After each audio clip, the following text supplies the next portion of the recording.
Mike Missanelli Show on the air as we zero into what's happening this weekend with the Philadelphia Eagles. The whole gang is here. Bill is here, and Ray is here. All right, so, this is a game where you go, okay, they should win this game like they should have won last week, and now they're going to go on a roll. And then all of a sudden, somebody stops me in my tracks. And it's like the national perception of what the Eagles are right now. Well, looking at the Athletics power rankings, and the Eagles are ranked 18th in the league in power rankings. And I go, wait a minute, they're 18th. Nobody thinks they're any good. They're going to go to MetLife Stadium here against the Giants, a game that we all think is just a bop. And yet the line is kind of slender. And I'm going, wait a minute, could they possibly lose to the New York Football Giants? I don't get it. Now, I don't know. I look at the Eagles, I go, they're fine against these kind of teams. But maybe they're not fine. And, of course, the big thing this weekend will be the return of Saquon Barkley and the ramifications of that, and we'll get into all that. But let's first discuss the perception of what the Eagles are. In these power rankings, they are ranked behind the following teams in the order. So if you go 18, so I start with 17. Bengals, Cowboys, now we're going up the list now, Seahawks, Steelers, Bears, Chargers, Bucks, 49ers, all right, Falcons, Bills, all right, Packers, all right, Commanders are at 6th. The Eagles are 18, the Washington Commanders are 6th, and then the Texans. And, of course, then you have the top-notchers, the Chiefs, the Lions, the Ravens, and the Vikings, who are ranked number 1. Now, when you saw this, Bill, did it have any effect on you on what national examiners think of the Philadelphia Eagles? It doesn't. And I think a lot of the negativity is being overblown a lot about this team. And you look at the way this season has started, it really hasn't been that bad. I know that we want to focus on the negative. They're 3-2. 3 of the 5 teams that they've played have a 4-2 record. They played a game in Brazil. They were on the road in New Orleans on a short week. They were on the road in Tampa Bay against 2 teams that were good. The Saints are only 2-4 now, but they were good when you played them. And we knew all offseason, or at least some of us knew, I was telling people this, it would be naive of us to think that this team was going to come out and be firing on all cylinders from week 1. You had a new offensive coordinator, a new defensive coordinator, a new center, a new right guard, a new running back, tons of new personnel on the defensive side of the football. You had to give this team time. And if the Philadelphia Phillies this year showed us anything, does it matter how you start or how you finish? Because everybody was ready to anoint the Philadelphia Phillies in the beginning of the season as World Series champions. Look how it went. So I think we're overreacting a little bit, especially with what happened with the head coach and people not feeling good about the head coach. But if you take a step back, Mike. You think who's overreacting? Eagle fans or people that are examining the team nationally? I think a lot of people. I think locally, fans, media, national media. I think a lot of people where if you took a step back and you tried to be objective about this team, it's not that bad. You could be in a lot worse of a position. You're 3-2. You got a top 10 offense. The defense looked very good last week. I know it was the Cleveland Browns, but they should continue to grow. I preached patience in the summer, and I want to try to practice what I preach because this is a lot of change. There are a lot of new concepts, coaching concepts. There's a lot of change in the NFL. I mean, there are teams that are playing with rookie quarterbacks, for crying out loud. I mean, the fact that people that are examining this nationally think as little as the Eagles to rank them 18th gets my attention. No, it should get your attention. I mean, why would that be? Why would the Eagles be? Are these just Eagle haters that drop them down to 18th? That particular one that you're citing from The Athletic, where they rank them 18th. Yeah. You got the Cowboys above them? I mean, that loses all credibility. Well, look, in your eyes, but you just got smoked if you're Dallas. So, you're telling me, would you rank the Bengals in front of the Eagles right now? The Bengals in front of the Eagles? No. Okay. Would you rank the Cowboys ahead of the Eagles? No. Would you rank the Seahawks ahead of the Eagles? Would you rank the Steelers ahead of the Eagles? The Steelers are making a quarterback change for crying out loud. Would you rank the Bears ahead of the Eagles right now? The Chargers, the Bucks. You hate the Bucks.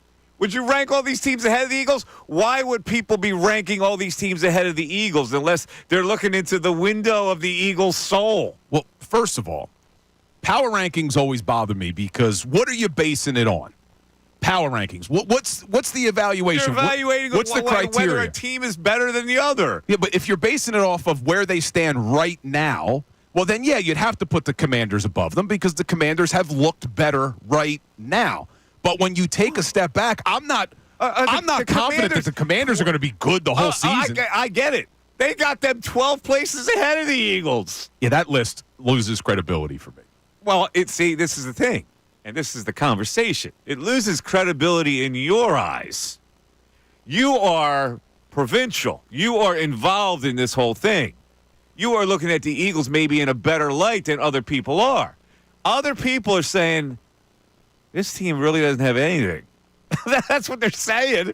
If they're 18, like if they were like 10 or 12, and some of these teams were ranked behind them, I'll go, okay, well, they're seeing something that maybe we're not seeing.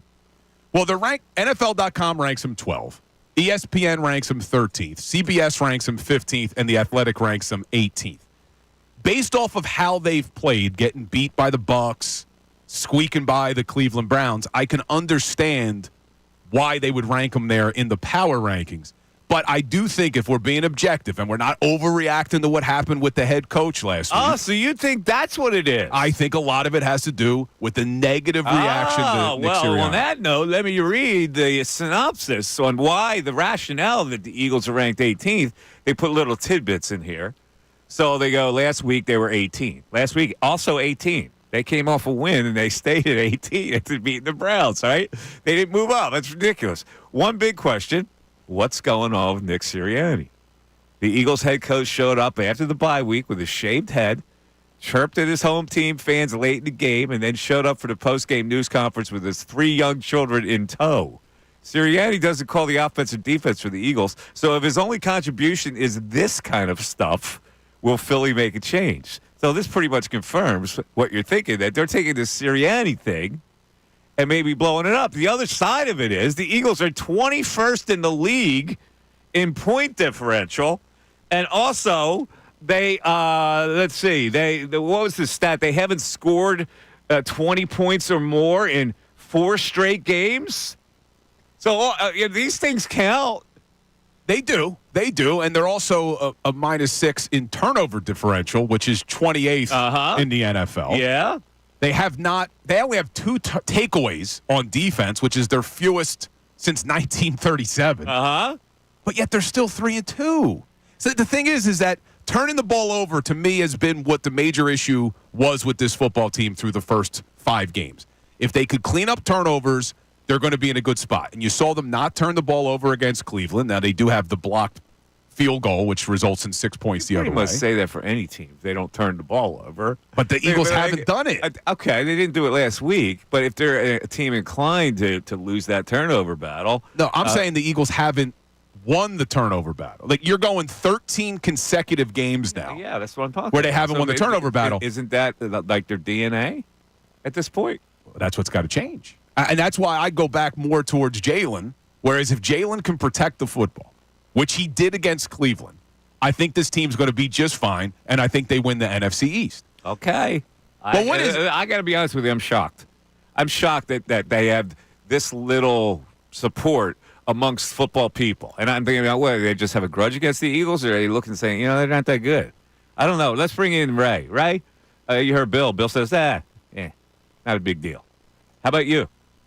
We keep doing the same thing with this team. Well, if this wasn't this way, if that wasn't that way, this is who they've been. Yeah. We've been making excuses for them. I have in my apartment a nice look over all of Lincoln Financial Field the night they wore Kelly Green for the first time against the Dolphins back last October. It's been nearly a calendar year since that night. You want to know why I referenced that night? That's the last time they won by double digits. This is a team that we continue to talk about how talented it is, how good it is, and we haven't seen them really put together an authoritative game in almost a calendar year, where we've been able to say decisively they stepped up and beat their opponent, where we weren't like, well, they won, but this was scary, or they got their rear ends handed to them in some of these games. It's been tough to watch this team and just say, yeah, well, they're good. They're good. They're talented enough. They could do it. I'm sick and tired of the if this, if that. I want them to go out there and actually put a performance forward that we can talk about like, yeah, that was a decisive win. Let me ask both of you a question, though. And what Ray's saying about not blowing out a team, that goes back to last season. And as much as we like to focus on last year, it's a completely different team. It's two new coordinators. You got a lot of new personnel on defense, new personnel on the offensive line at running back. Let's just look at this season.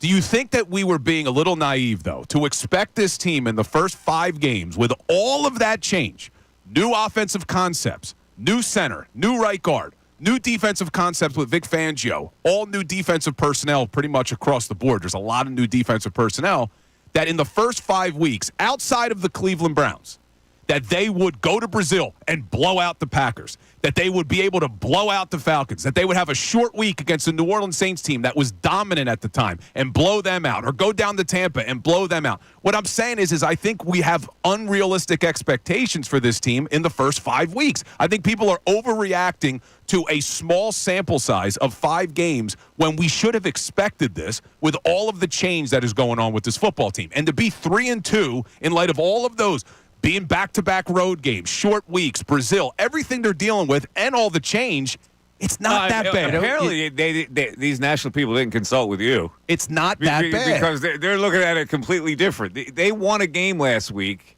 and this power ranking didn't move them up. In other words, there was nothing about the Browns game that impressed anybody nationally. Yeah, which is absurd. And unfortunately, a lot of it gets brushed under the rug because of what happened with Sirianni. But I've done this with you before. There was a lot of positive in that game against the Browns. A lot. All right. We'll talk about it. 610-632-0975. It's a big show. At 11 o'clock, my old colleague, Angelo Cataldi, who is behind this movie and involved in it. And so, actually, I was interviewed a lot at the Wing Bowl documentary, which is going to be shown next week. But we're going to talk to Angelo about this Eagles thing because I'm guaranteeing you, he'll lay into Sirianni today. He's got I know he is. Yeah, and we'll talk about a lot of stuff in our past, but specifically about the movie coming up and about how he feels. When a guy's been silenced in retirement, you store up a lot of stuff, a lot of venom, right? 610-632-0975 is how you get into the Mike Missanelli Show. We're back after this.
Show you can get in 610-632-0975. I listen. I guess power rankings don't matter, right? At the end of the day, it's just letters on a page and somebody's opinion. But I'm just trying to figure out whether this team's any good. Like, we're under the perception that they're just the best team in the NFC. I look at the power rankings and they go, no, they're not really. In fact, two of the teams I have ranked ahead of them. And if they lose this game to the Giants, we'll see where that goes. That will plunder even more, right? Well, I was positive. Perception of them. I was positive in the first segment about the way the season's gone. The one thing that I'm not positive about is you keep acting as if this Giants game should just be a blowout for the Eagles. Well, and I keep trying to tell you, the Giants aren't as bad as they've been in previous years. They have a very good defense. They have the most sacks of any team in the NFL. Oh, they stink. Mike, Stop the with most sacks of any team in the NFL. Stop with the Giants. Their defense is a top 10 defense. Terrible team, Mike, with a bad quarterback. Top 10 in yards against, top 9 in points against, number 1 in sacks. Do this every week. Dude, they got a good defense. I don't know. This Browns team, they got a really good defense. And what happened? What happened? It was a close game. I said the Falcons game was going to be close. It was. But they stink. I told you the Eagles were going to beat the Saints. They did. I'm telling you, it's. You look at the Giants, and everybody wants to hate on them. The offense still struggles. The Eagles' defense better dominate the Giants' offense, especially in light of the fact that they're without their starting left tackle. But you look at the Giants' defense, I don't think if the Eagles' offense puts up a lot of points, I don't think we should come here next week and say it was just the Giants, because that would be a very impressive performance if the offense, without Jordan Mailata and without Dallas Goedert, can put up points against this defense. The defense has been good for the Giants. But we're going to talk to, who are we talking to today about the Giants? We're talking to Jordan Renan, who covers the Giants for ESPN.com. He's coming up at 11:30, so we'll get the scoop on him. But let's talk about this Saquon angle. Because Saquon said that he doesn't think he's going to get booed. Yeah. Now, I read that too. Yeah, he said, Alexa, I think he's relying on the fact that most Giant fans realize the Giants messed that whole thing up by not giving him an offer and telling him to shop around, and by then they had lost his trust, right? But they called him Snakewan up there. They even called him Snakewan. And at the end of the day, let me see if you agree with this. Fans are more loyal to their team than a player, unless the owner is universally hated by the fan base. So let's look the ownership. Mars have owned it for a really long time. They've made their mistakes, but they still kind of have the respect of Giants fans, and Giants fans are kind of legacy fans. And my parallel to this is only one player here, and that would be Reggie White. Now, Reggie White signed with the Green Bay Packers and said that God told him to go there and the whole bit. And Reggie was not booed, really, when he came back. Most people loved and adored Reggie, and they kind of said, you know what, I understand why he did. But it was only because the fan base universally hated the owner at the time, Norman Brayman. There's another example, maybe not on the same level as Barkley, but close, was B-Dog. When they didn't sign B-Dog, right? People didn't blame Dawkins. They blamed Joe Banner and Lurie. And when he came back, I still to this day have never been in a Philadelphia stadium across the board for sports saw an opposing player get the reaction that Dawkins did. Banner was hated, but not Lurie. True. But Lurie wasn't as respected. Well, he was, but Brayman was hated as the owner of this franchise. Yeah, I don't think Lurie's ever been to that level. No. He's never been to that level. And certainly not now. So Saquon's a little misguided because the Giants fans are going to have more loyalty to the Giants than they're going to have to Saquon Barkley. The only chance, and I don't think it's going to happen, the only chance is in light of the fact that Hard Knocks gave Giants fans and everybody else that behind-the-scenes look at how the Giants handled this situation, it didn't seem like it was on Barkley. It was Joe Shane, the way he handled the situation. I don't think he ever had plans on bringing Barkley back. And Barkley, he did offer him a couple of contracts along the way before they got to that point. There were several offers that they wanted to sign him with, and he balked at the lack of guaranteed money. Yeah, he did. he did. But when you look at what he gave them, he played 4 years under his rookie deal. Then he played in the fifth-year option. Then they franchise tagged him. They come to an agreement giving him a little bit more money. I mean, he deserved to get paid. In the NFL, especially as a running back, your career is short. He gave them 6 years of his life. And he laid it all out there. I mean, it would be wrong. I'm sure they probably will boo him, but it would be wrong for Giants fans to boo Saquon Barkley. He did nothing wrong to them except for sign with one of their biggest rivals. Well, that's what he did wrong. Yeah. So I think he's very misguided. But he's going to get booed. He's going to get booed. Well, people are reminding me on YouTube. I said that the Brian Dawkins return game, the fans went nuts. Chase Utley hit a home run and I think still got cheered, right? Yeah. Yeah, he did. So it's possible. I mean, There was nothing acrimonious about Chase Utley, though. There was no, he just kind of reached the end of his career here. Yeah, same thing with Dawkins. I don't think the fans were bitter that he left. They realized that he wasn't the same player. And I think the other issue, too, is Dawkins and even Reggie White in certain respects. They didn't go to one of the arch rivals. Yeah. Like Barkley signing here. I mean, you heard it. What did Mara say at Hard Knocks? He goes, I'm going to have a hard time sleeping if he signs with the Eagles. But the backstory is he rejected a 3-year. They made him a 3-year offer during the bye week when he was still playing, worth $37.5 million. So and then they increased their offer to $13 million per year during the 2023 offseason. But he declined because there was only $19.5 million guaranteed. So they're saying, okay, well, running back doesn't have that kind of value anymore. So he's going to find out they don't have that value, and then he's going to come back to us. That's where they miscalculated because the Eagles determined he had more value. And it looks like, at least early returns, it looks like the Eagles were right, especially with the way the wide receiver market blew up. So instead of paying a third wide receiver $36 million, you pay a weapon, not a running back, a weapon like Saquon. All right, we're going to get some text in a little bit. And also, I got to discuss this dilemma with you because I sometimes do self-evaluation. And I am now persona non grata within the Penn State football fandom. Over this 36-yard field goal? Yes. Oh, boy. And so I need to discuss it because I want to discuss the possibility whether I'm wrong or whether I'm keeping this whole thing in perspective, which I usually do about Penn State football. And you are usually wrong, so. No, I'm not usually wrong. Penn State fans are more wrong than I am because they accept mediocrity. You would be wrong, but that's okay. like Missanelli's show after this.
32. Mike Missanelli Show, 97.5 The Fanatic. Angelo Cataldi coming up at 11 o'clock. And we're talking about the Eagles. And well, what's the true self? People don't respect them within the league. And, these pundits that write about them have them ranked 18th, the one power ranking in The Athletic, which I look at a lot. And I can't believe the teams that they have ranked ahead of them. So they're looking at the Eagles and going, they're not seeing the positives that Bill sees. Bill sees a lot more positives. I don't know what to think. I got to be honest with you. I don't know. I never expected that they would be ranked 18th. Let me ask you, Mike, if you being concerned about the team, because you're saying you don't know, which means you have concerns. Can you tell me what those concerns are and not use the words Nick Sirianni?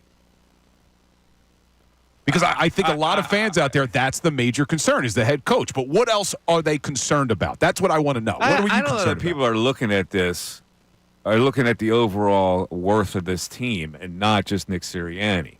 Like you just think, they'll go, well, Nick Sirianni's an idiot. I'm going to rank him 18th. There's something that they're seeing, and they're seeing in these point differential numbers, the fact they haven't scored more than 20 points. They haven't beat anybody by double digits. They're seeing that. They're not just seeing Sirianni.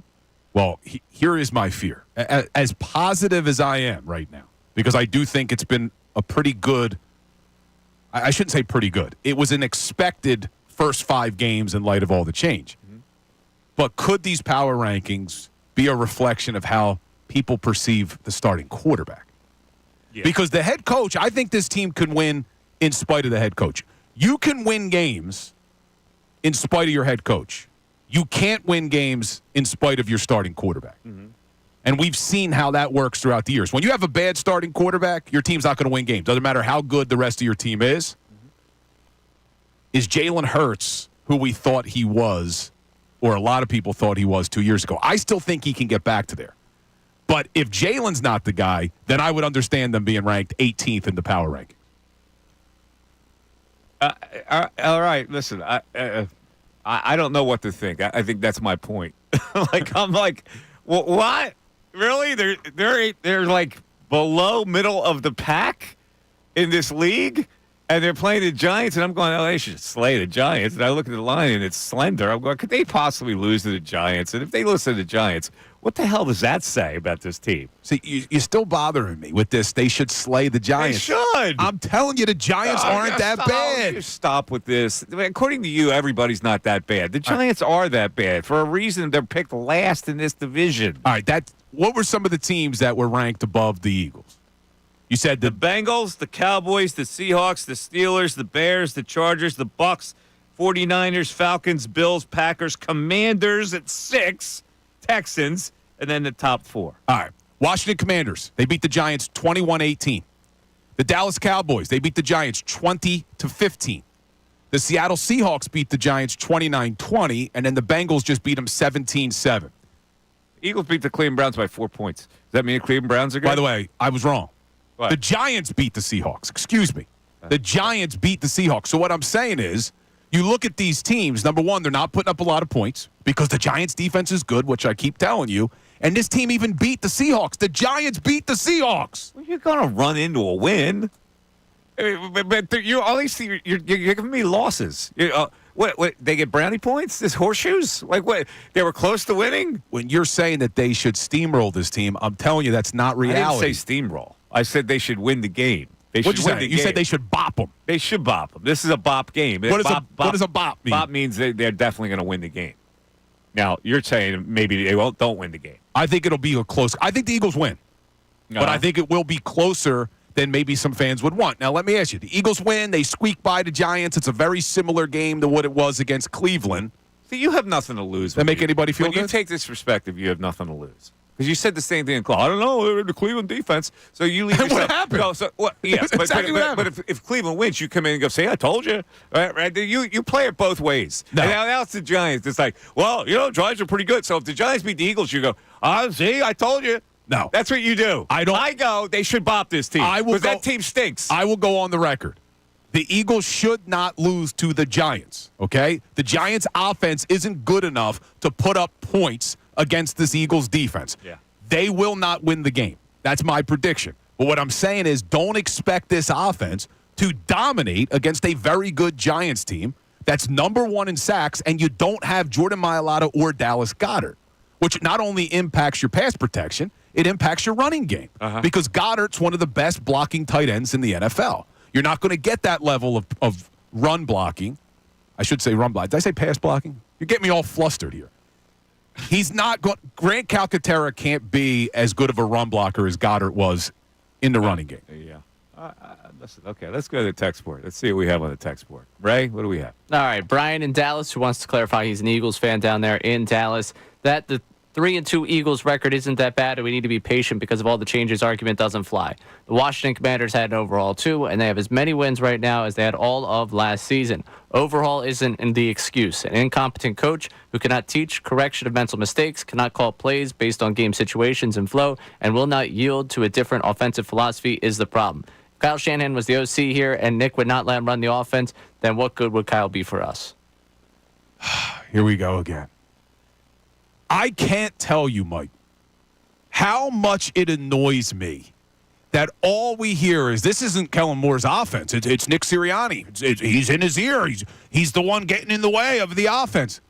To me, it's so overblown that everything is about this head coach, that Kellen Moore isn't running his offense because it's Nick Sirianni's fault. Nick Sirianni in Kellen Moore's ear.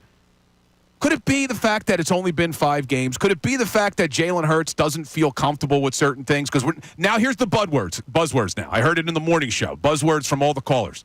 They got to run more motion. Where's the pre-snap motion? They got to be under center more. Why aren't they under center? It's like everybody from their couch now has these, pre-snap motion. That's what it is. It's Nick Sirianni preventing the pre-snap motion. Like, calm down. I swear to God. You know, as much as you try to hide it, there is some kind of Sirianni blood that flows through you. It's unbelievable how you try to find a way. Have you examined this about yourself? Do you really believe? No, do you really believe that Sirianni? You are always like, it's almost like you're on retainer for the guy. But let me ask you, seriously, What? I want your truth serum in you now. Do you really believe that Kellen Moore came in here and said, I want to run pre-snap motion. And Nick Sirianni said, no. We're not running pre-snap. I believe that he may have said, let's curtail the pre-snap motion because that's not what really I do.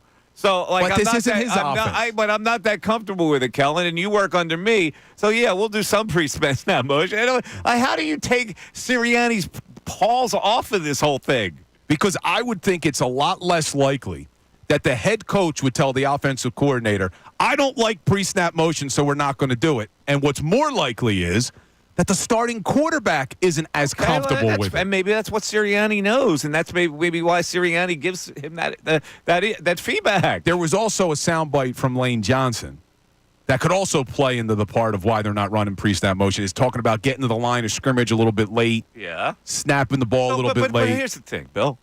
He's the head coach of the football team.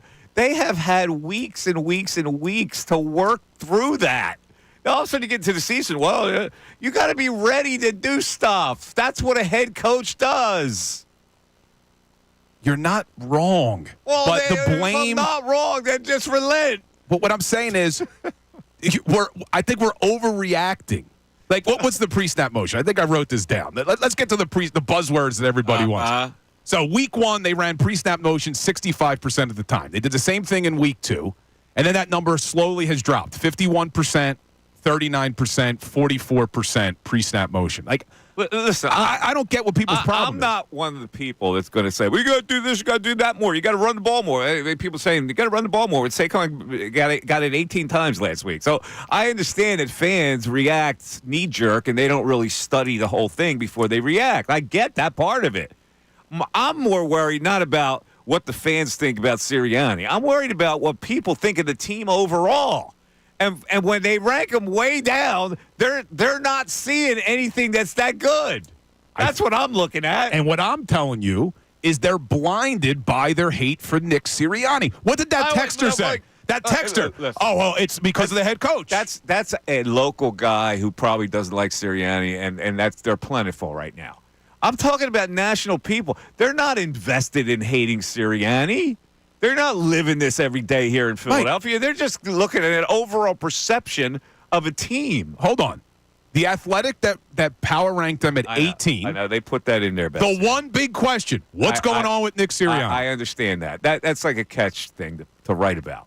Overall valuation of a team, to me, is more important. Like they go, are they ranking them 18th because they don't like Sirianni? Is that what you're telling me?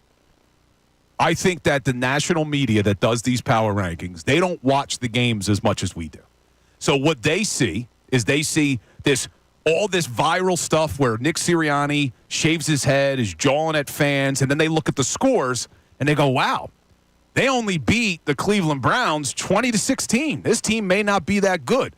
But if you actually watch the game and you dive deep into the numbers, that was a step in the right direction, in my opinion. That game against the Browns, there were so many more good things to take from it, so many more positives to take from it, that it could be a stepping stone. But these national media, they don't watch the games like we do. Ray's having a blast, too. Ray's been silent over there, but he's going, I was just going to let this guy roll about Sirianni. What did you? I was going to let Bill roll. Just keep going. Right? Just keep going. All is well. Just let him roll. Sunshines, rainbows. We are going to learn a lot. I keep saying it. You're going to learn a lot. If this team goes out on the run you think they may go on, which is winning the next 3 or 4 games, I think that shows that they do respect their head coach. Let me ask you a question. Has Sirianni called you to say, Bill, I appreciate your support? Because he should. Yeah, you know what? I'm going to call over there and say. He should. He really should. I have his phone number. Would you like to text him? Oh, please. They're texting all the time. This is ridiculous. Bill's got the talking points down. Because I got it for you. All right, here's what bothers me again with the Sirianni narrative. What? Unless you hate on Sirianni nonstop, you're his cousin, you're related to him. What I have been trying to say for the last couple of months is that I don't think he is the clown that people thought he was. Now, what he did this past weekend. Funny how? I mean, funny like I'm a clown. I amuse you. What he did this past weekend, unacceptable. I said it, unacceptable. If he continues to do that, he can't be the head coach of the Philadelphia Eagles. You can't act like that as a head coach in the NFL. But the narratives where everything that's wrong with the offense is Sirianni's fault. Everything that's wrong with the defense is Sirianni's fault. Everything that's wrong with Jalen Hurts is Sirianni's fault. To me, that is so overblown, it actually absolves some of the other people who may be responsible. I've talked about the defense at length. Howie Roseman's inability to identify young talent. Well, guess what? He may have done it this draft. Quinyon Mitchell looks great. Cooper DeJean in his first game. A lot of promising things. But if the defense isn't good, we're going to blame Sirianni when, in fact, it's the personnel. Last season, I don't blame the defense on Sirianni last year. That personnel was terrible. Terrible all season long. But yet people's hatred for Sirianni is, oh, he's the reason. They're not running pre-snap? Sirianni. They're not running under center? Sirianni. Well, of course. He's the head coach. He's the CEO. If they're not doing that stuff, of course it's Sirianni. What do you think? He coaches in a phone booth? He's there. He's visible. They had stuff that they went through an entire training camp. They just had a bye week where they came out and looked like crap. That doesn't fall on the head coach? I don't think they look like crap. I think that is an overblown statement.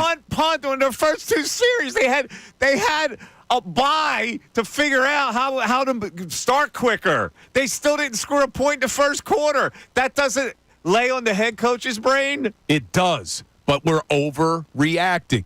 The Cleveland Browns defense was giving up 184 passing yards a game coming in. The Eagles put up 256. The defense had given up 326 a game. Eagles put up 375. They only allowed 1 sack when Cleveland had 14 coming in. There were positives.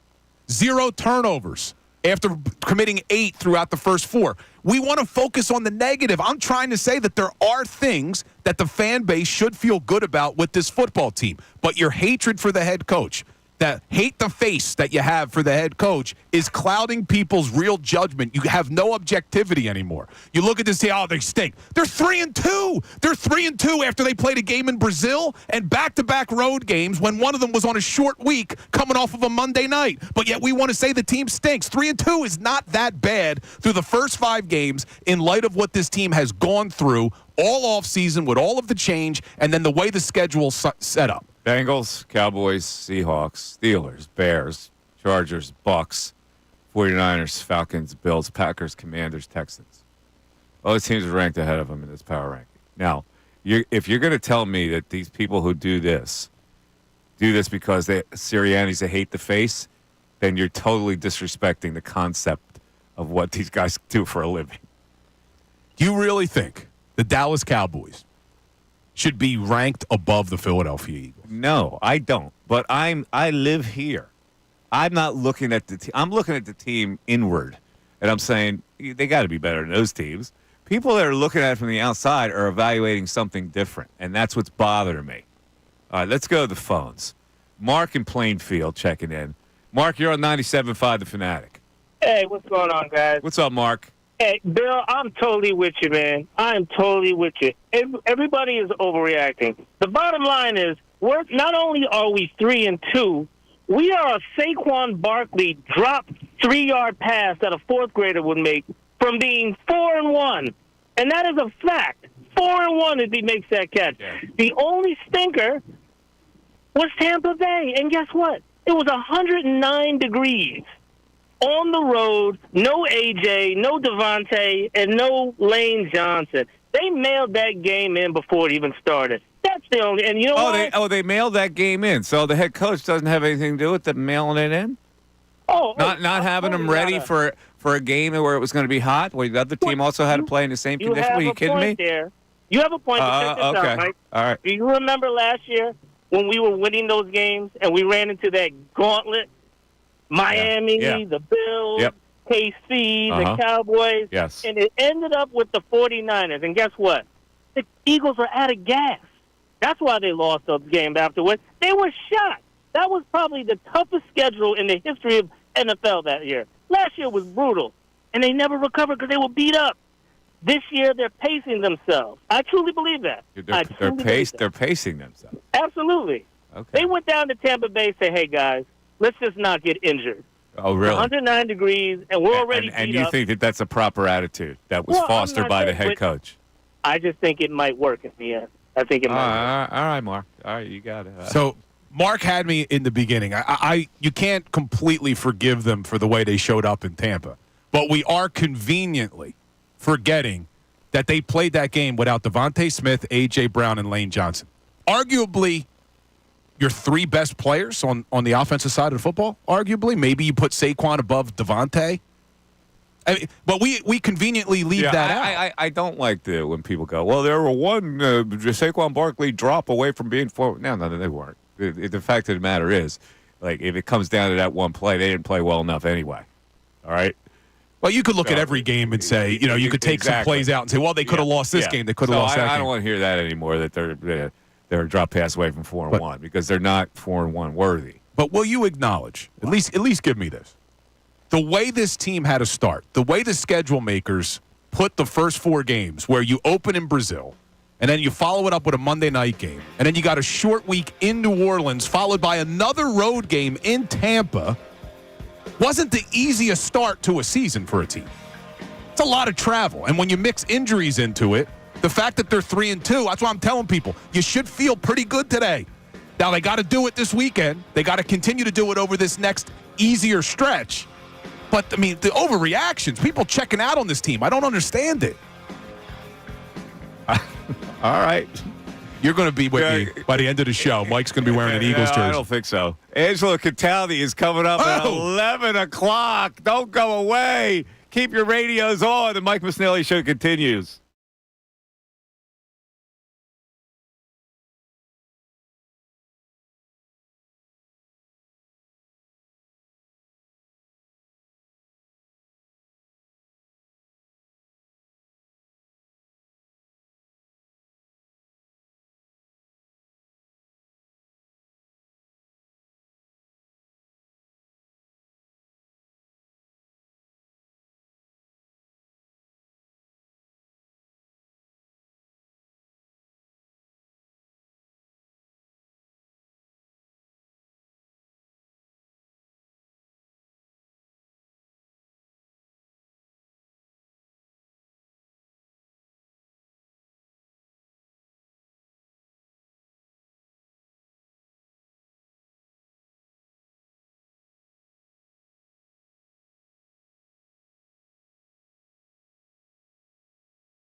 o'clock.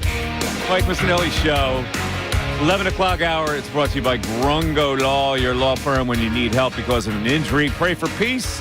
Prepare for trial. GrungoLaw.com. 10 o'clock hour, which was very feisty.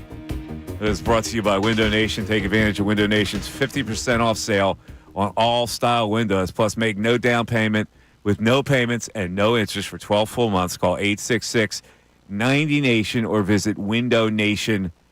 All right, we're trying to hook up with Angelo Cataldi to talk about many things, including this movie that's going to be debuted next week on one of the great radio promotions of all time, Wing Bowl. So we'll talk to Angelo about that in a few minutes. Meantime, we got to continue this discussion on the Philadelphia Eagles, Bill, because you annoyed me. You frankly annoyed me on this this whole situation. Because you don't like to be wrong. That's what it is. I don't think I'm wrong. I'm ambivalent. Like, I'm not making a declaration one way or the other. I'm just saying that the perception is that this team isn't very good, and you're saying it's good. I'm saying people are overreacting, and Okay. I think our next guest is going to be overreacting. Well, we'll see. Let's bring him in right now. Ladies and gentlemen, my longtime colleague at another radio station, now happily retired, I think, and enjoying life, but of course is now back in the news because of a movie that is going to come out next week. He, of course, is the patriarch of one of the greatest radio promotions ever, my buddy Angelo Cataldi joining us. Ange!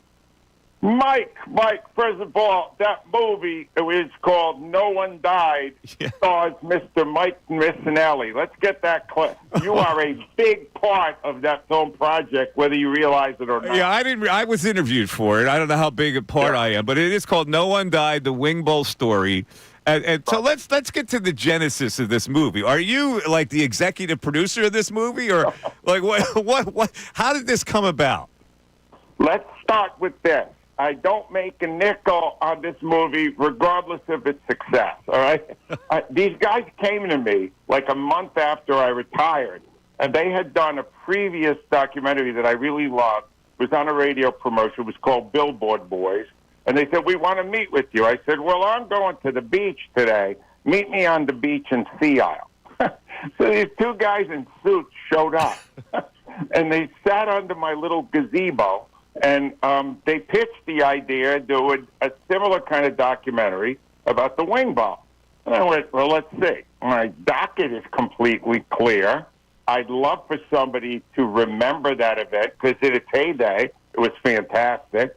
And that launched a year. Mike, they did a sprint for a year. They got 50 or 60 main players in the whole phenomenon of the Wing Bowl, and they put together a documentary, which I have seen, and which is absolutely fantastic. Wow. I can't wait for people to see it. And you're great in it. You're all over it because you did. They even explained to me why they rolled you in, because I didn't agree with it. I always saw you as the nemesis of our event, because in the fourth one, you recruited a chicken wing eater who was a goon.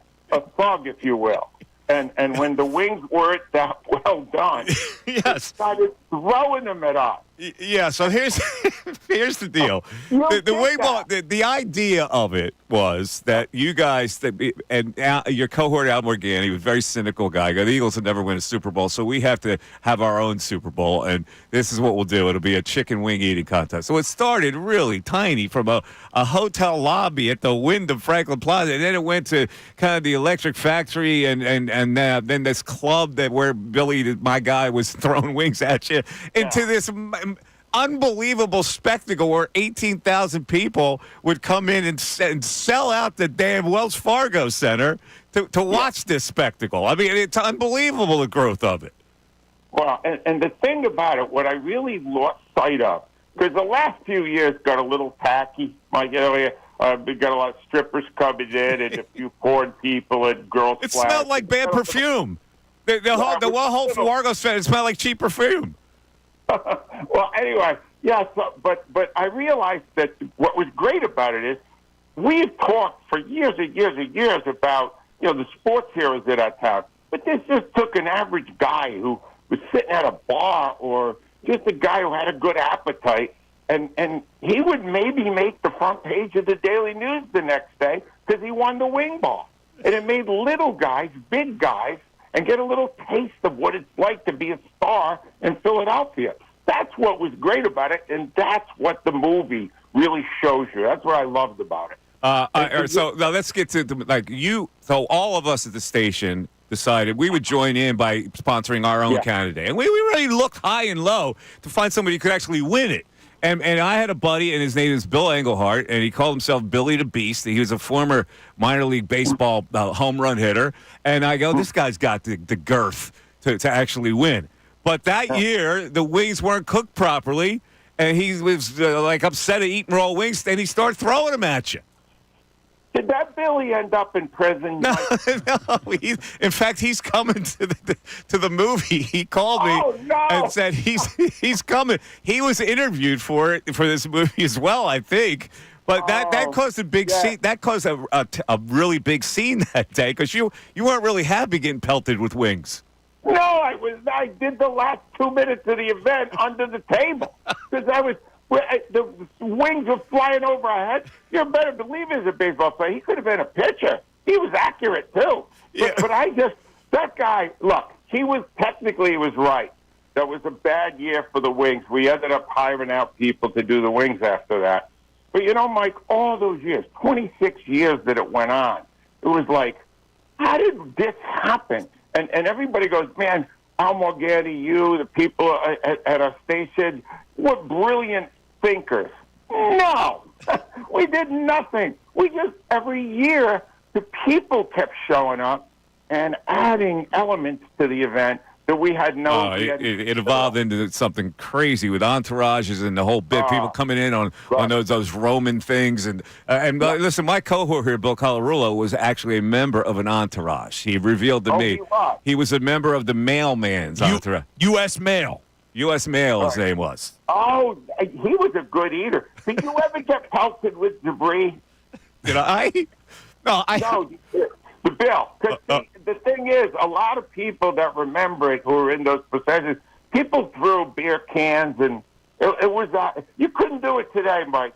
There's too many lawyers, it never could happen. Well, this is an interesting part of it, because a lot of people have asked me when I advertised that you were coming on, well, why is he coming on? He worked at that other station. Don't there have any restrictions? We should tell you that that station has now changed hands, obviously, but they wanted nothing to do with this movie.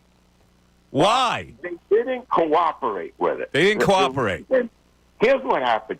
See, the reason you have a major role, you move along the narrative throughout. It's amazing what a great job you do in this film. That would have been, they even told me, that was really what Al Morganti, the creator, was going to do. But WIP didn't want to sign off on it. They didn't want to embrace this event because, justifiably, the last few years were not something they were that proud of. And so none of the people at WIP were able to directly participate in it, unfortunately. But I'm still holding out hope that they'll see the finished product and go, wow, that really gives you a sense for, this was one of the greatest annual radio promotions in the history of the media. It was on the nightly news, for crying out loud. We were covered in Japan. And the gentlemen who did this movie are Pat Taggart and Frank Petka. I want to mention their names because they're the ones that did all the interviews with this. So when can people see this at the Philly Film Festival? For the first time, it is the official premiere of it is at 8:45 next Tuesday, October 22nd. At the Film Society Center, 1412 on Chestnut. It's a beautiful venue. It's got about 400 seats or so in it. And I can guarantee you, regardless of which sports station you love at our city, you will love this event. Because it's a page from the past. It's great. And then if you miss that one, it's 10:15 again, October 26th at the Film Society Vorse, and that's at 400 Randstead. And this is the first time anybody's seen it, and we're dying to do it. Look, Mike, they got a red carpet for the event. And I said to my wife, I think I got to roll out the tuxedo. And she said, well, if you do, I'm not coming. I got to ask you, what was the most memorable thing? Like, you did this for so many years, and it was one crazy thing after another. What's the craziest thing that stood out to you, other than you getting pelted with wings? You know, when I'm watching a film, I'm suddenly realizing that the craziest thing that that I looked at it happened 6 years. We did it for 6 years. It was a halftime show with a guy named Mize, right? And he had one skill. He had an ability to take a six-pack of aluminum canned beer and shake him up and smash him against his head. With no doubt concussing himself every year. And he would, by the sixth one, his head was all swollen. It was cut open. There was blood flowing down his face. And I looked at it and I went, how the hell did we get away with that for 6 years? Didn't lawyers look at that and go, you can't do that, others will do it, and then you got copycats, you got that to me. And the footage of that in this documentary, you look at it, you go, oh my God, how? How did that happen? And they interviewed Mike. He's still around, a little punchy, but he's still around, and it's still the biggest thing that ever happened in his life. I remember that so vividly. He did it inside a boxing ring, right? Is that where he smashed beer cans on his head in the boxing ring and was bloody like a WWE guy? It was unbelievable. And the spray all over. And the crowd just responded like it was the Roman Coliseum. Yeah, well, that may have been because some of them have been drinking, Mike. I can't prove that. Well, the worst thing you could do is drink it at 7 a.m. I've learned over the years. And so I think that shaped the whole thing. Angelo, listen, I'd be remiss not to talk to you about other things here. First of all, retirement, all right? Now, tell me about retirement. A lot of people go into retirement and they go, it's not working for me. I got to get back into it. Now, that didn't really happen to me quite that way. But have you? What is your feeling now being in retirement, being away from that daily grind every day, and then it just stops? Well, here's the thing, Mike. First of all, I'm amazed. I'm impressed that you took another round. You came back again. Because, you're younger than me, but you get to a point, you go, wow, I've been doing this a long time. And by the time I was done, and I was totally done. So I wrote my book. That took a couple of months. And then I hit the wall. I got therapy. Needless to say, because I got a good deal. I got it from my former show psychologist, Dr. Joe Fish. You got it for free? All right, Mike, I'm not saying how much I paid. I'm just saying I got a really, really good deal. You're always after the deal, even with a psychiatrist. It's unbelievable. And he said that he gave me the key to retirement. He said, listen, put the scoreboard away. You won. Now the game is over. Just take every day as a gift and enjoy it to the fullest. Such easy, and I absorbed it. And now I'm with my grandkids every day, and I'm having a blast. And every once in a while, I get upset about sports. I can't deny that the last couple of weeks I wouldn't have minded a microphone. No, this is where I'm going with it, because I know that you had Sirianni on your show regularly for a couple of years. Now you see what's going on with him, and I'm just curious to know. I'm guessing that you would have hammered this guy every day. Well, yeah. I had done this before, where we'd have the coach out after games, and I would be calling for his head. That wouldn't have been the first time. But this guy is next level, not there. Mike, I talked to him all the way from Andy Reid forward to Sirianni, and there is no one less equipped to run a football team than Nick Sirianni. And he spent every Monday after games trying the best he could not to provide the answers to the questions that people wanted. He was not forthright. He was not honest with us most of the time. All he cared about was protecting the players. He showed no respect for the fans. So when I saw what he was doing last week on the sideline, I went, well, that fits the profile. He has never respected these fans. He gives them a lot of lip service. But the fact is, Mike, if you boo in our town, you need a coach to tell you it's not helping the team? You really think that's going to work? I mean, if that's the way you're thinking, you're already lost in this town. He needs to go, man. He needs to go. Yeah, well, I figured you'd have that reaction. And how about bringing the children to the presser? I mean, would you have had a reaction to that? How great is that thinking, Matt? You had an awful win. You beat a terrible team. You barely won the game. You've got all this stuff that you did on the sideline. You got into a fight with one of the players on the Browns. You did all this other stuff. And now let's roll the kids in. Let's put them in the middle of this. I guess so the people can't hammer him on his dumb behavior on the sideline. But here's how it really played out in my eyes, Mike. So he said that, I was just having fun. Went on my old show the next morning. It was nothing to it, relax. And then later in the day, he apologized. So you know what I'm going to think there, Mike? He had a meeting with the boss. Yeah, of course he did. Nick, we're not doing this again. We already told you not to act that way on the sideline. Now you need to apologize. All of a sudden, now he saw the error in his way. The guy's a bubblehead, Mike. He is not a good coach. He should not be coaching the team. And, part of me wants him to lose the rest of the year just so they'll get rid of him. Well, that might happen. No, he's going to lose every game, but he's on very thin ice. Angelo, it's always a pleasure. I have one other thing. What do you got? One other thing. Rob Thompson needs to go. Oh, you're in the Phillies now. I wasn't even going to go there. Please. Rob Thompson. Hey, game one. Wheeler has never been better. He's got a one-hitter going. It's 1-0 Phillies. Game one. He takes him out with 110 pitches. Why? Why is no one going crazy in this city about that? That was a win. Just let him finish. Well, we're all conditioned that 110 is the danger spot. That's Mike, get them out of that conditioning.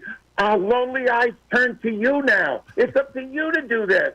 I'm retired. I'm just telling myself. I'm so occupied with Sirianni right now that I can't even think of Rob Thompson. But we'll get to that down the road.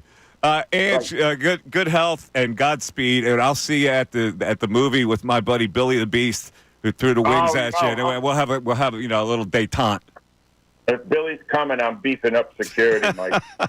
Go to Philadelphia.org for information. Mike, thanks so much for letting me do that. All right, buddy. Philadelphia.org, and it's called No One Died, the Wing Bowl Story. Thanks, Ange. All right, there he goes. He's done. He didn't want to get off. Rob Thompson needs to go. He's a bubblehead. Man, that was surreal. I got to be honest. Sitting here listening to Angelo Cataldi and Mike Missanelli. I'll tell you the genesis of how we all got to Sports Talk Radio. I'm sure a lot of people know that story, but we all did it by accident. So it's all weird when people ask me, Mike, give me a blueprint. How'd you get the ball? I go, I don't know. This is Mike Missanelli Show back after this.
I hope you enjoyed that conversation.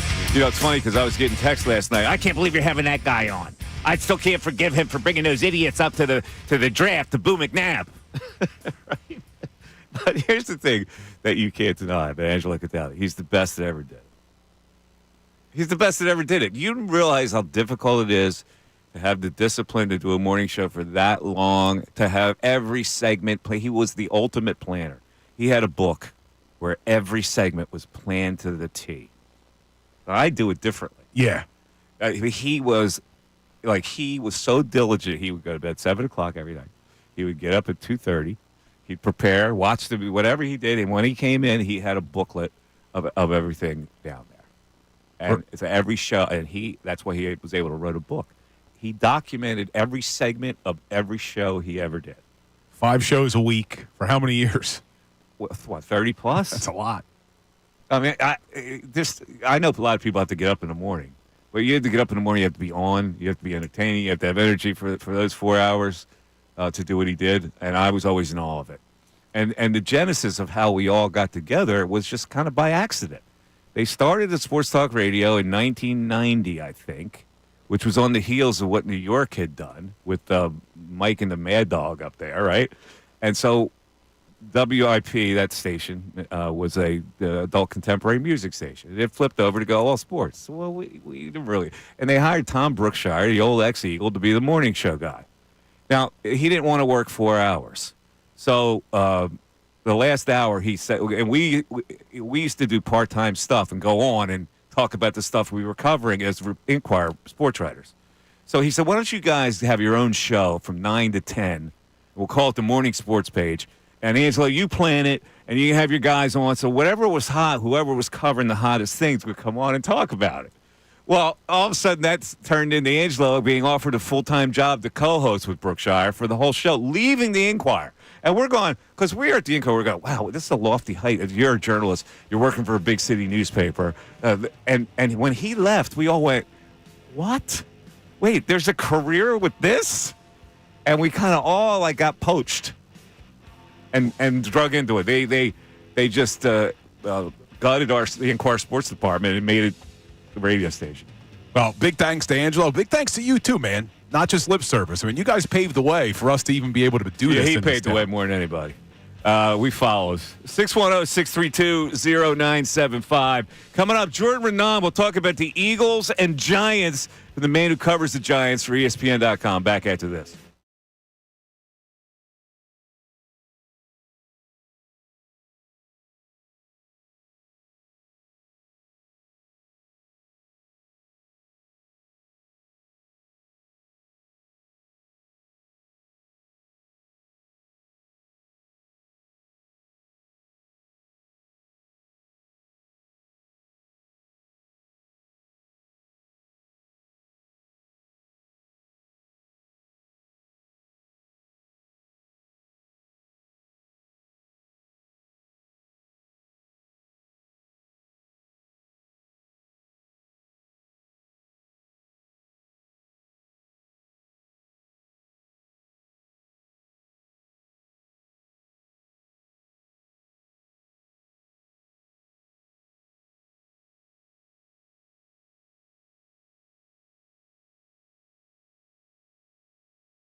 Oh, 97.5, the Fanatic, Eagles and Giants. It's a slender line.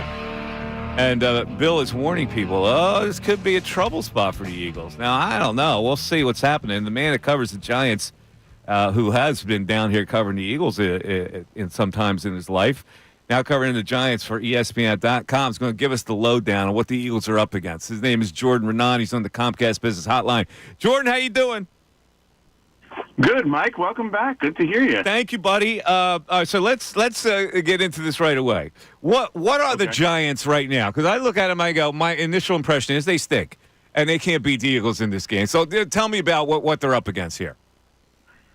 I wouldn't say that. They're a competitive team. Like, the Giants have given teams trouble. They had a chance to win on Sunday night against Cincinnati this past week. They had a chance to win on against the Cowboys on Thursday night a few weeks back. They had a chance that they should have won when they played Washington in week 2, but they didn't have a kicker available, so they kept giving away points, and they end up losing to a Washington team that kicked 7 field goals in the game or 6 field goals in the game. So it's not the point. This isn't the Giants of 2, 3, 4 years ago where you just show up and you're just going to dominate them up front. Also, the Eagles aren't the same team up front, especially on the defensive side. So I think that's a big deal here, and it's not just you're not just going to show up and kick the Giants' teeth in again like has been in the past. I don't think. Yeah, the line indicates that it'll be a tussle. So what is it? It's 3. What is the line? 3. Okay. So how do the Giants win this game? What has to happen for the Giants' offense against the Eagles and vice versa? Yeah, well, it starts with the other side. In order for the Giants to win, their defensive line needs to dominate. Like, that's what their team is built around, right? Dexter Lawrence on the interior. He could lead the league in sacks out of the nose tackle position by the end of this week, which is a crazy thought to even think about. And then Brian Burns on the edge. Azeez Ojulari's in for Kayvon Thibodeau. He's actually brings something in the pass rush as well. So that's if the Giants' blueprint is those guys get a lot of pressure, they force teams into mistakes, and they move on from there. Offensively, they should be getting Malik Neighbors back. He missed the past 2 games with a concussion. That's a big thing for this Giants team. And their offensive line is not the sieve that it used to be. They have a competent offensive line now, so they can do some things. They can actually operate offensively. I mean, Daniel Jones is what he is, but he's not a terrible quarterback, but he's also not someone who's going to put them on the back and win the game. He's going to throw the ball a lot to Malik Neighbors, hope he can make a lot of big plays, and they're going to try to hit some plays down the field. So hit some big plays, rely on the pass rush, try to sneak out a close victory. That's sort of their blueprint to victory these days. All right, so let's talk about the coaching. You know what's going on here with Sirianni. What kind of heat is on Dable up there? Moderate heat. I think there's some people who are getting to the point where they have questions about him, but the reality is so far on Brian Dable's resume, he has 1 good year, one really bad year, right? They completely overachieved in 2022, made the playoffs, won a playoff game. They were terrible last year. Now it's year 3. Okay, what do we really have? I think it's sort of split at this point. There's people who think he's a really good coach, he just doesn't have the players. And there's people who think, well, what are they doing? He sort of flies by the seat of his pants with his decisions in the middle of the games out of nowhere the other day. He's been super conservative over the past 2 years, basically, in decisions. All of a sudden, he's going for everything on 4th down, including from his own, 38-yard line. And there you're like, where did this come from? So I think it's sort of a mixed bag. And unless the Giants have a disastrous season, which clearly is on the table, they're 2-4 right now, him and Joe Shane are probably still safe, and they still want to build around them. But you never know. I've seen Ben McAdoo go 11-5 and make the playoffs, and he was fired before the next year was even over. Yeah, he was. We're talking to Jordan Renan. He covers the Giants for ESPN.com. Now, Jordan, what do you make of what's the perception up in New York about Sirianni, and what as somebody who covers the NFL and nationally as well, what's the NFL perception of what this head coach is after the behavior of last week? Well, I think it goes back before that. I mean, you could even go back. Remember there was something on the tennis court or something with the Giant fan. He had a back and forth a couple of years back. Yeah. I think that's just sort of the perception of him, that he's kind of a douche, for lack of a better word, a better term. And the reality is, and especially I'm talking mostly with fans, not people in the league. Yeah. But just the way he acts, like if he's not like, first of all, it seems, and my mother-in-law, my whole wife's family is from Philly, so they're Eagle fans. Yeah. She was telling me yesterday that you guys are pretty much done with Sirianni too, but he's one of those guys where if he's on your side, maybe you like him, but if he's on the other side, you're like, who is this guy acting like an idiot? And I think most, especially Giants fans, that's how they view him. They're like, this guy needs to learn how to act. He needs to learn how to handle himself on the sideline. He's super cocky. It's going to come back and haunt him. And guess what? When you make the Super Bowl, everything is fine. You love the guy. But when second you start to lose, it does. It comes back to haunt you. But beyond that, the Eagles are really getting disrespected as a team. Like, I got a power ranking in front of me that has them 18th. There's a couple other have them in the teens.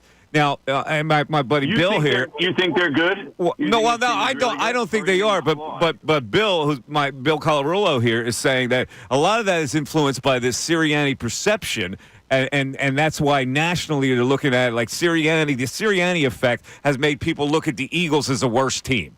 Is that possible? I don't think that's what it is. I think they look at this team, and look, Sirianni's part of it. But they just look at this team, and this is kind of my perception as well, is something is wrong. Like, I was watching them play against the Browns, and I'm like, something is just not right with this team. And you saw it last year when they completely fell apart, right? And you're like, okay, this is a year for them to put it back, see if they changed both coordinators. Okay, maybe that was the problem. But no, something still just doesn't seem right with this group. And who does that fall on? That falls on the head coach. So I think that's what people are thinking now. I could look at it from a bigger picture, and I look at it and say, well, they were playing without Devontae Smith and A.J. Brown. They're not going to be a very good team when they're playing without Devontae Smith and A.J. Brown. I still think they're pretty good, but something still is just not right with this group. So that falls primarily on Nick Sirianni, and you put the two together, and you see, okay, they're all right. They'll win some games. But this isn't an Eagles team that we saw, 2-3 years ago, where we're looking at them as this team is a legit Super Bowl contender. I think that's what people are thinking about the Eagles. Bill, now. I'll let you have Adam now, Bill. Go ahead.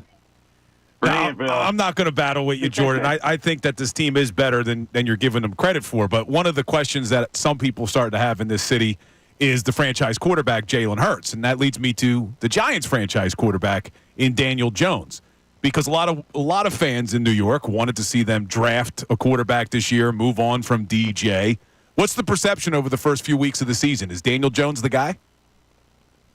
Well, you have to remember, the Giants wanted to draft a quarterback and replace him this offseason, right? Like, that was a real thing. I mean, it was on Hard. They put it on Hard Knocks, for God's sakes. So they were looking for a quarterback that they could build around and win a Super Bowl around. Now, Daniel Jones, I don't think is a bad quarterback. Like, I think he's like 20th or 21st in QBR. That's kind of what he is. He's an average quarterback. He could do some things. He could do some damage with his legs. But I don't think anybody's looking at him around here right now as the long-term solution. And I think everybody's like, all right, we need to find our quarterback. And as a matter of fact, there's a good portion of Giants fans who don't even want him playing. They're like, enough with this guy. We're done with him.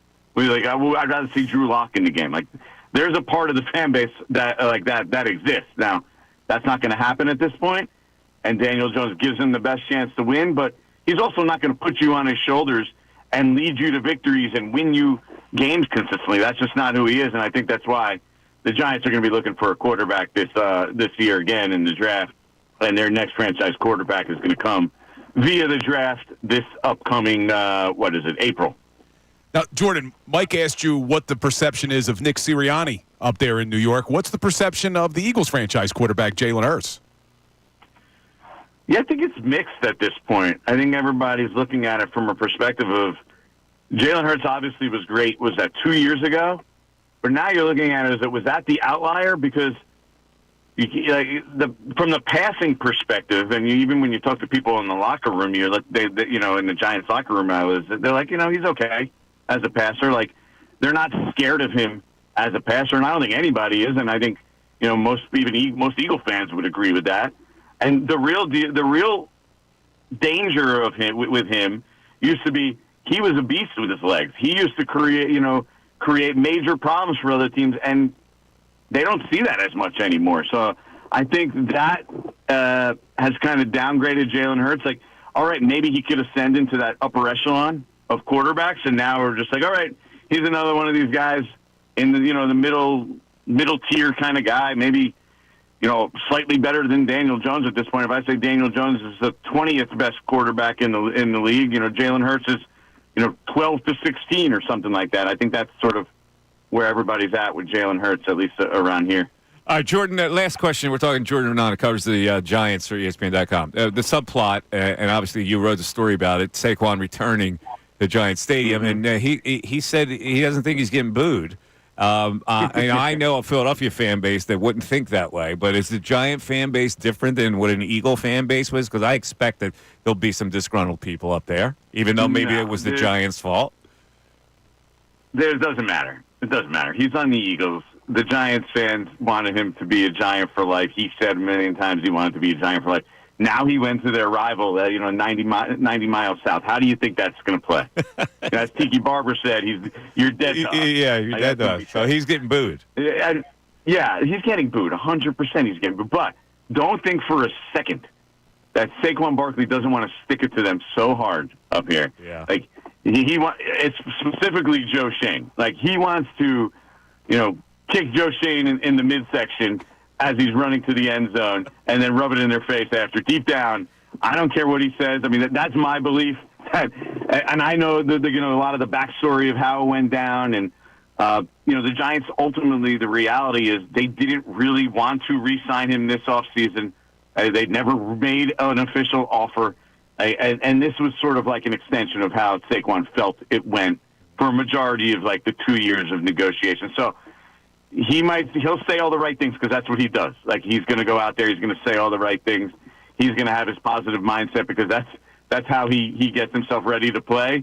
But deep down, Saquon Barkley, this is going to mean a lot to Saquon Barkley, and I actually think it's going to mean a lot to the Eagles because all the team. Mike, you've been around covering teams. When these kind of situations happen, all your teammates know about it, and they want to win it sort of like for you. I think after the game, when we see the interview, you guys will be thinking of me because you'll hear somebody say, yeah, we wanted to win this one really badly for Saquon. Yeah, that's probably going to happen. All right, quickly, prediction. You got a prediction? I probably the Eagles in a close game, but I do think the Giants will play tight and play tough. They have for most of the year. Andrew Thomas, the Giants' left tackle, is out. It was a huge problem. They completely fell apart offensively last year when this happened. Now, I think they're in a little bit better shape, but that's a big deal for them.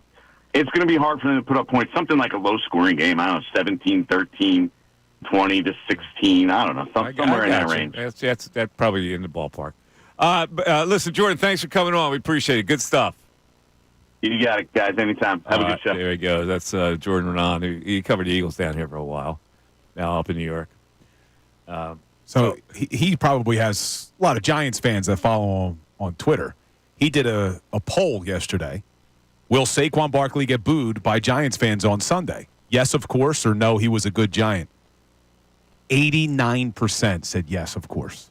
He's getting booed. He's getting booed. Yeah, he's misguided. Like I say, unless the fan base thinks the owner is the devil, they're going to be loyal to the franchise.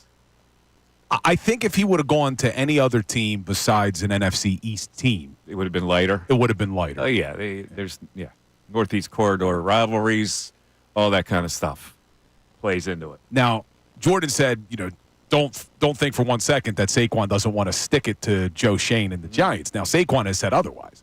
He said he's learned in the past when you try to have that bleep you game, doesn't always go well. So you got to kind of look at it as any other game. He can wait, and then if he has the bleep you game, then he can bleep you. Yeah, but he's, according to Saquon, that happens, he's not going into it with that mindset. Can you imagine? Like he breaks through and he's galloping and he's going to get the 35-yard touchdown from the line of scrimmage, and on his way into the end zone, he flips the bird up there to the it'll be nice, right? Well, like you remember as he's running, you remember when A.J. Brown played the Titans, the general manager got fired after that game. Yeah. Because A.J. went off. Yeah. So I don't think Joe Shane's losing his job, but if Saquon goes off at MetLife Stadium in an Eagles uniform, there's no way in hell Mara's going to be happy with the GM. Yeah. All right. 610-632-0975. We're going to roll into the noon hour. We have we've been busy for the last couple days, and we haven't had the news at noon. I know. I missed it. Ray has stored up some goodies. I said that to Ray this morning. I love our news at noon with Ray. Yes. Did Ray watch any movies last night, by the way, after getting killed on the show yesterday? No, he doesn't care. He doesn't. He doesn't want to keep up. I was busy playing basketball. Did you hear this? What's that? Apparently, Ray pulled the Dikembe Mutombo, God rest his soul, on Connor Thomas like 3 times. Blocked him, knocked him to the ground. Really? Stood over him. Did you wag? Okay, now let's not get carried away. Did you wag the blocked finger? him 3 times. Really? No, you didn't wag the finger? No. Listen, should have. I don't have the athletic ability to be talking smack mid-game. I'll talk smack after the these game. young guys going out having some pickup hoops. Salciunas, too, apparently, right? Salciunas just runs. He runs it. It's his thing. You got Mike coming off back surgery. You got me with a fractured back. Mike's basketball career is over. We can't hang. I got news for you. We can't hang with you guys. We'll golf. That's our thing. Yeah. Or I was still playing baseball. That's about enough. You done? You retired? No. I figure, since I had this last back procedure, by springtime I might get the itch again. We'll see how it goes. What, did you fracture your ribs too last year? Yeah, I get hit with a pitch and fractured 4 ribs. You keep going. Hey, what are you going to do? You got to stay active. See, my problem as long as it's still fun. If it wasn't fun, I still have fun. I still have fun making contact. See, but it's good because your sport was baseball. My problem was I played football and ice hockey. And football, you're not playing again. Yeah. And ice hockey, I was getting hurt all the time playing, man. It's just like concussions. I'm like, what am I doing? I'm getting in fights at 11:30 at night over at the skate zone. Played a game I played a game hard. I can still turn that double play. Were you second baseman?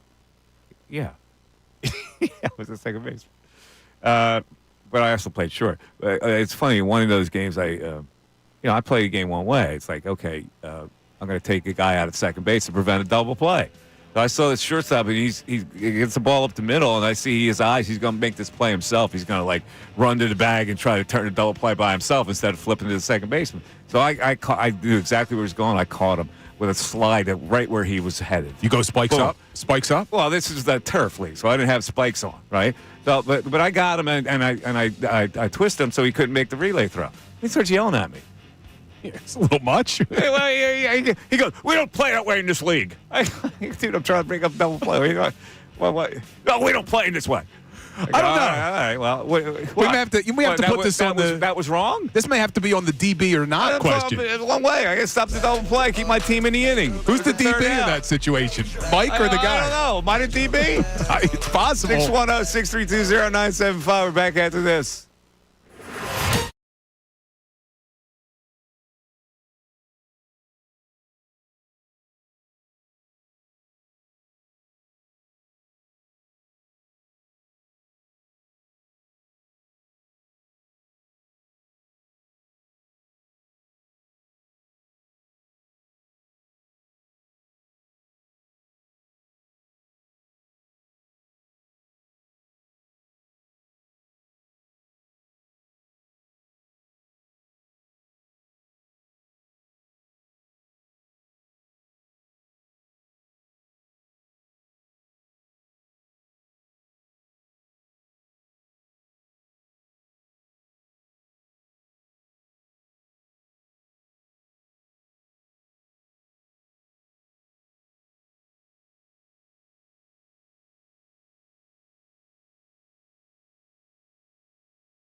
Everybody's enjoying your lunch, listening to the show.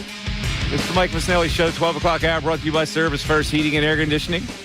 Get 0% financing for 72 months. Get a $500 rebate when you purchase a complete heating and cooling system from Service First. Learn more at ServiceFirstHVAC.com. All right, ladies and gentlemen, it is time for the news at noon. There's a whole lot going on in this world. It's time to catch up. Here's the news at noon. 97.5 The Fanatic and 97.5thefanatic.com. It is the news at noon, brought to us by Mr. Ray Dunn. Ray, what do we have for today? All right, we got a couple of football stories we'll get into, but I want to start with basketball. DeMarcus Cousins went on FanDuel TV, and they asked him a number of things, including what I guess is obligatory to ask every single basketball guest you have prior to this NBA season tipping off. If you could name for me 3 rookies in the NBA not named Bronny James, I'd be shocked, because I think the main public at this point only has heard about Bronny James. But sure enough, they asked DeMarcus Cousins about it. He gives an answer that I'm not sure hits the mark of where I go with this situation. I mean, I take it as a move, as I don't really think the Lakers are serious anymore. You know, I love everything that it stands for. I think, you know, what Bron is doing with his legacy and just, you know, as a businessman and everything that comes with it, I think it's a beautiful thing. I think it's really, really dope. But as far as the Lakers actually competing, I don't know. I take that as a sign as they aren't really serious. Oh, whoa. What? Because they got Bronny on the roster? They're not very serious? Is that what he's trying to say? I mean, he's not going to really make that much of a difference either way. No, they drafted him in the second round, right? Yeah, I mean, in fact, I think he'll spend much of his time in the G League being up and down. So he's not going to be a factor in them winning. Don't they have enough players that are good enough to win? Yeah, I mean, and you don't expect a second-round draft pick to come in anyway and put your team over the top. So, well, he's saying he got no game.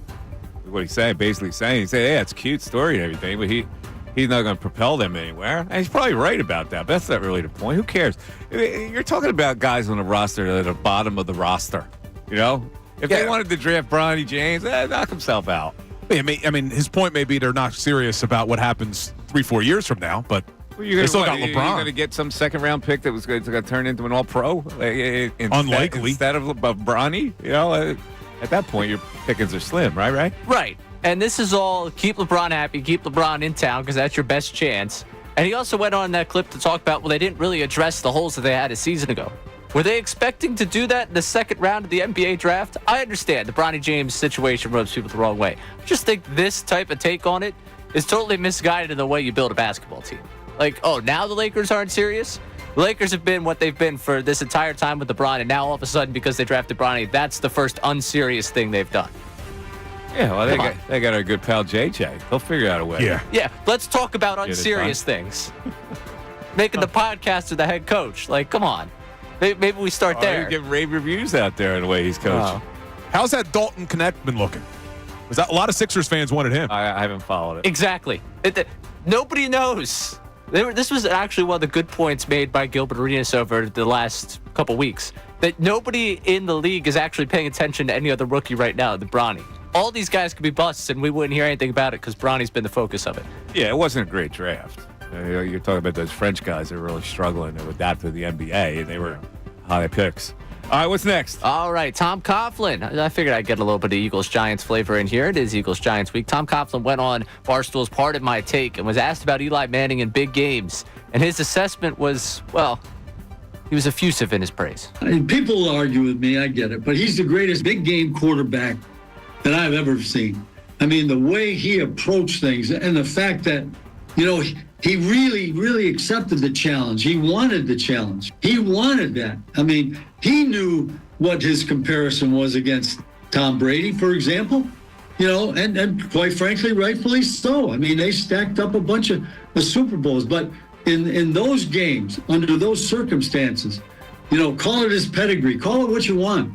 But this guy, you talk about making plays when he had to make them. Look at the Manningham catching 46, Super Bowl 46. Eli's back there maneuvering to get the ball off in that situation, you know, and he made that throw. So you talk about big play, big game people. Wow. I mean, I'm taking him. Yeah. Because I've seen him do it under any circumstance you can imagine. That's legit. Legit. Tom Coughlin, he's a hard-hearted man too, and he's this guy. He was a competitor, and I liked him. Yeah, it maybe went a little far saying he's the best big game quarterback he's ever seen. But I just pulled up Manning's stats in the 2 Super Bowls. He had a passer rating of 96.2, over 550 yards passing, 3 touchdowns, 1 interception, and he won both of them. So it's hard to argue. Funny when you look at him now, you go, "Wait, that guy really produced in the NFL?" Like, it's hard to believe. You know. I know this has been talked about before, but there's a third Manning brother, right? Cooper. Yeah, the older one. Yeah, could you imagine that both of your little brothers, between the 2 of them, had 4 Super Bowl rings? Right? 4? Yeah. They took care of Cooper too. They put him at didn't they have a game show? He was doing Peyton something with Fox Sports too. It was a TV show that they put him. You got the Manning last name. You're cool. Yeah. You'll be able to find a way to make some money. Was it your girl, the comedian, Nikki, who said that Peyton Manning looked like football players would look if they've evolved to not have to wear helmets? Yes, that was. That's one of her best lines. It's a great line. he's got the 7 head. That is a big head, man. Yeah, that's a big forehead. Best big game quarterback ever, though? Would you drop Brady in the same 50 seconds? Brady, he's Montana, Elway, these were all pretty good big game quarterbacks. As should Coughlin have gotten him into more big games if he was the best big game quarterback ever? Look at Ray taking a shot at Eli. He is. I can take a shot at poor Eli. He's so unassuming and likable. His commercials are great. Yeah, sure. All right, next. All right, whatever. All right, last one here. I'll take you to college football. And this is the one I've been sitting on this audio all week. So when we don't do news at noon on Tuesday, I'm disappointed I can't bring this to you. We don't do it yesterday. I'm disappointed I can't bring this to you. Mike Gundy had his Monday availability. And they did it audio only over Zoom. A little strange. Why is that the case? Well, this reporter asked. Yeah, Mike, you said no injury updates on the players. Are you doing okay? There's a reason we're on Zoom today, I guess. Well, I had a little run-in with my cattle over the weekend, and I guess they've been watching us play and got head-butted. So I've got a bad eye that I didn't think would be particularly enjoyable for people when they were looking at my pretty face in a live interview. But more importantly, it's full of blood and I get dizzy, and so it's not easy to be upright and be in a normal function. But other than that, I'm doing great. Man. Yeah, headbutted by a cattle. I'm sure Mike Gundy knows what cut is. I'm sure he does. He's got a little ranch out there in Oklahoma. Got the cattle out there. See, I would think if I had a black eye, I would want to be on Zoom. Show it off a little bit. Yeah, this is what I deal with. Oh, I give him credit. He thought it was unsightly. How bad was it? Cattle ranchers are an interesting little thing. I guess you got to be a man's man to be a cattle rancher. But see, I could never send my cattle to slaughter. Like, I see it on Yellowstone where they load the cattle into the truck and it's like, sayonara, you go. It's over. That gets me. I know. So you I know don't have a problem. I know cattle can't be pets. I get it. But if I have cows or cattle and now I got to ship them to the guillotine, you wouldn't like that? that? Hard for me, man. You don't have a problem eating meat, though. I should. I have a problem eating veal. Yeah, I don't do veal. Ooh. I don't do that's veal. pretty good. I stay away from it. But I probably should have it because I've seen how they kill those cattle for our consumption. Great lunchtime conversation. Sorry, for all of you out there. But enjoy your hamburger. Well, it looks like look what's coming up. Your reads about Popeyes coming up next. Oh, yeah. Chickens are chickens. See, I no don't care. problem I with don't care chickens. about the chicken. They have no personality. Cattle have personality. I think people may disagree with you who own They chickens. look at you. They get the eyes. Ooh, they give you that. Chickens, they're little pecking little bastards. I don't care about them as much. Pecking little bastards. 610-632-0975. Mike Missanelli Show continues.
12:18, Mike Missanelli Show, 97.5, The Fanatic.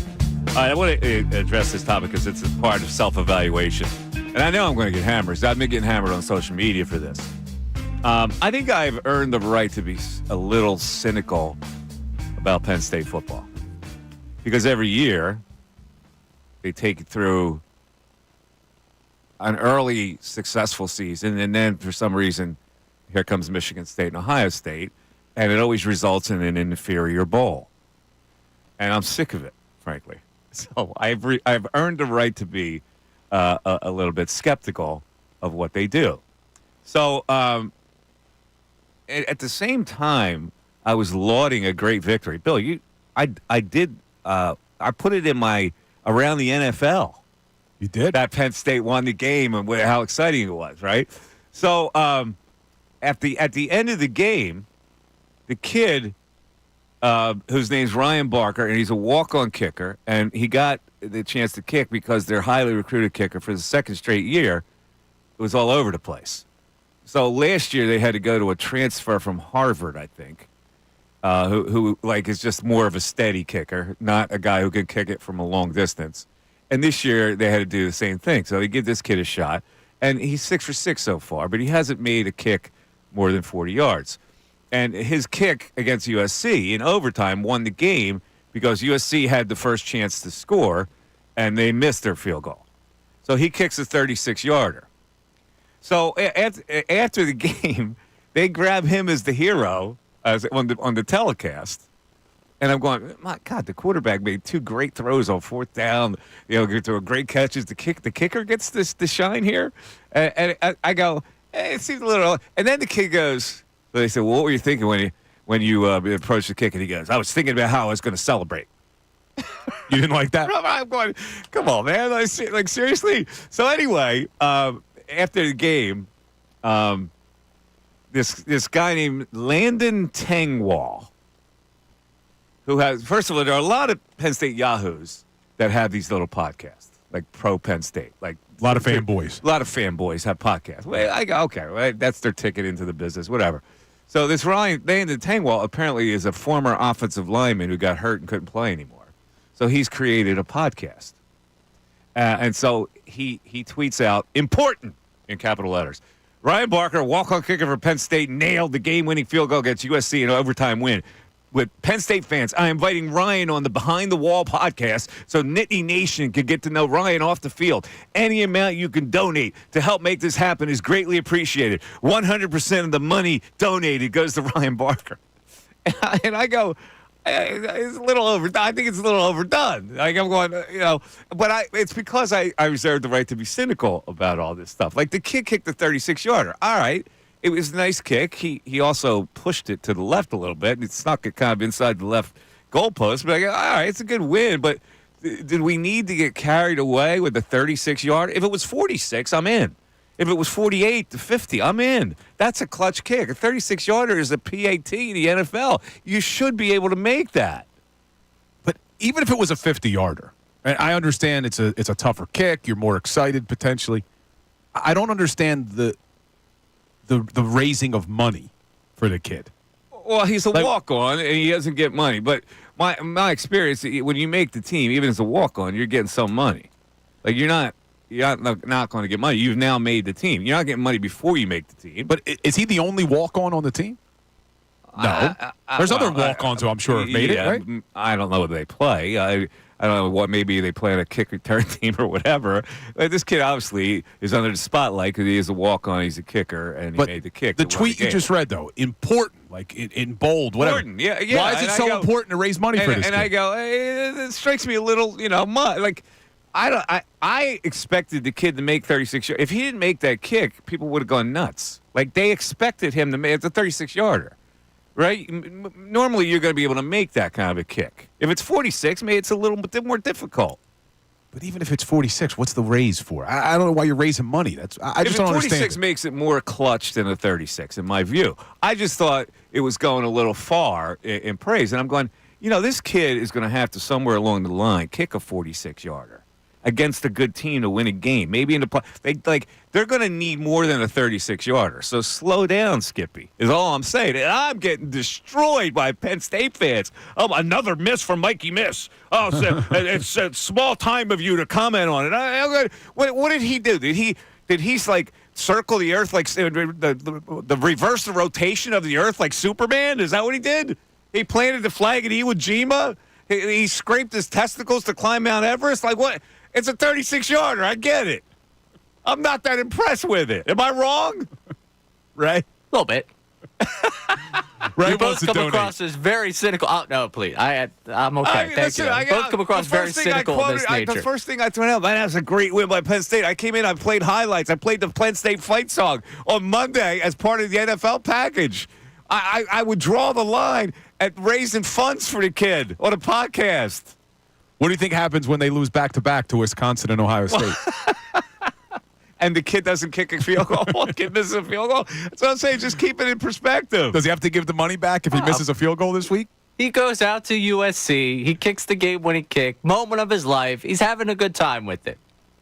They go to him after the game because, we talk to the quarterback all the time. Here's a walk-on kicker. It's a different story. It's a fresh story. And he says that he's thinking about celebrating because he knows it's going to come across awesome. Saying. Like, I want people. Was I being a Richard by doing that? I was just trying to keep it. Let's slow down here. It's a 36-yarder. It was a nice kick. They won the game. I think it was a great win for Penn State. But when we're going to make this kid like a call to arms and like donate. Like it's a political campaign. Apparently, the kid got a ton of money through this whole thing. I guess good for the kid. No, good for him. I'm okay with all of it. I just don't understand what it was. But, I mean, maybe he really needs the money. Maybe he doesn't have money for tuition, can't afford his books. I don't know what it is. Or he's just capitalizing on the big moment of his career. Well, no, he should be able to capitalize on it, like NILs and on social media. The thing that bugs me about Penn State fans, and there are a bunch of these fanboy podcasts, and that's fine if that's what you want to do. That's you love your. I think when you're young, you feel more about then when you get older, you put it a little more into perspective of how wonderful this whole Penn State experience is. But I'm going okay, but they have underachieved. They haven't been able to win big games. So excuse me if not over the moon for a kid who kicked a 36-yarder. Like there's a playoff. They got Ohio State coming up. There's a playoff that they're probably going to be in. Like I need more than this, And so I've been through all these years where the same thing happens, and they get an inferior bowl, and they would never get into the playoffs, and I'm tired of it. So excuse me if I'm cynical. So because of your past disappointments, this poor kid can't afford his books. No. You believe this, Ray? This poor kid who had nothing to do with it. On this one. I'm all for it, though. This is why I put it out there. Take a shot at me. Richard Missanelli. Come after me. I'm a little cynical over the whole thing. It was a 26-yarder. Would we have the same fanfare? Fanboys up in Penn State. Mike Missanelli Show continues.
We got some texts about Bill's positivity, but first I want to get to this since we are talking about the Penn State thing, and I expect I'm going to get hammered, and I'm prepared for it.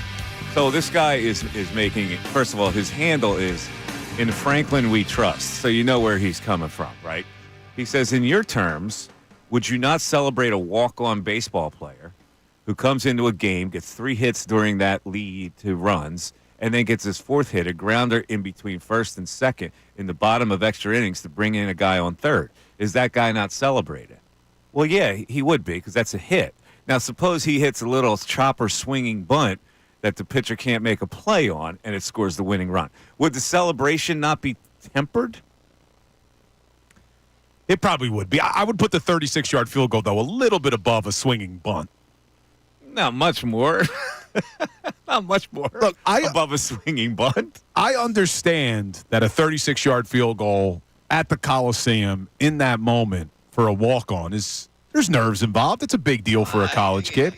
I just don't understand the GoFundMe that's now being created because of it. Well, people are saying, well, he doesn't get NIL money. Well, then give him NIL money. Whoever contributes to the NIL fund, donate specifically to Ryan Barker. This is his moment to get it. Oh, this is the fundraiser, though. Yeah, but his moment to get it. GoFundMe. He can still get NIL money now. And he could take advantage of all this publicity and grow his social and maybe get some sponsorships. I just don't understand the give him money because he made a field goal. That's exact. I wouldn't be doing the exact, hey, I made this field goal, give me money. But if I had made the game-winning field goal in this day and age, absolutely I'm parading around there woo, let's get this funds up for me, because you don't know when that next moment's coming for you. This could be the moment of his career. And you tempt the kicking god also. If you go too far and all of a sudden you shank one to lose against Wisconsin. That money's not coming out of my wallet. I could miss one either way. Let me get my money right now. Let's go to the text board. Texts about Bill's positivity. I love these. All right, so what do we got, Ray? We got an unnamed texter. Just the second time they've ever chimed in with us here. What's Bill smoking? I need some of that. Or is he being paid by the team? This team should be blowing out every team with this offense squad. Coach is 100% responsible for the way team is playing. There it is.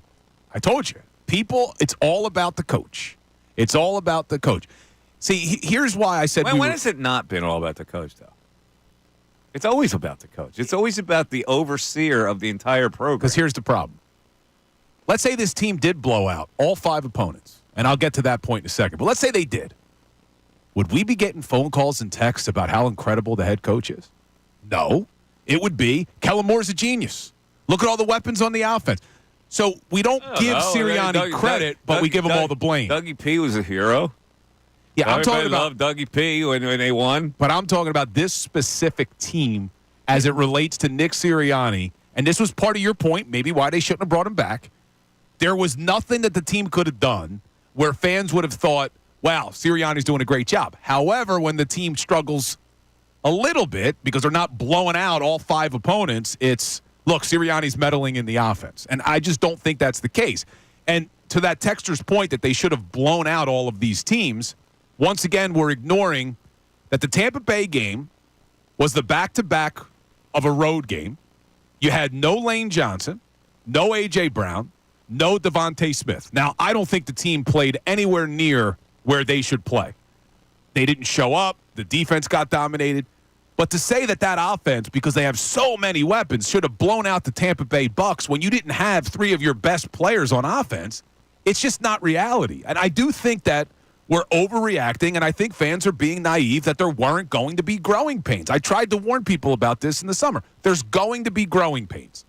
You can't expect this team to just be firing on all cylinders from week 1. And it's not how you start, it's how you finish. That's why I'm looking at this team and saying, you know what?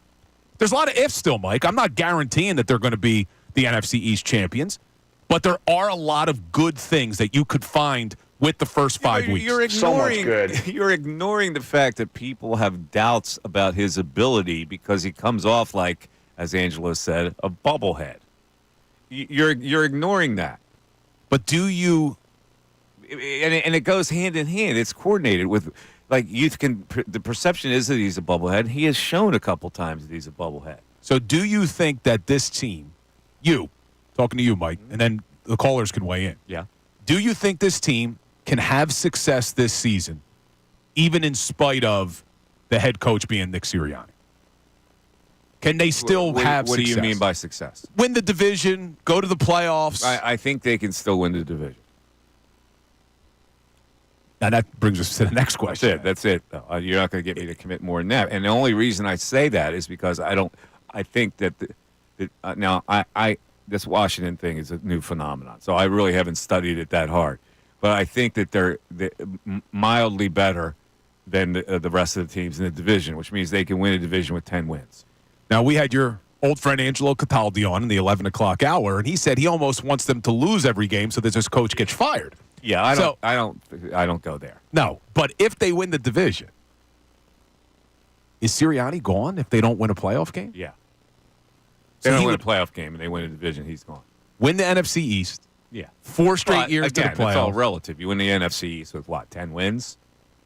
If they go 10-7, win the division, Yeah. man, that's going to be That's a default division winner. it's going to be 10-7. tough though to say, yeah, fine. No, it's not a 10-7. One less win than last year.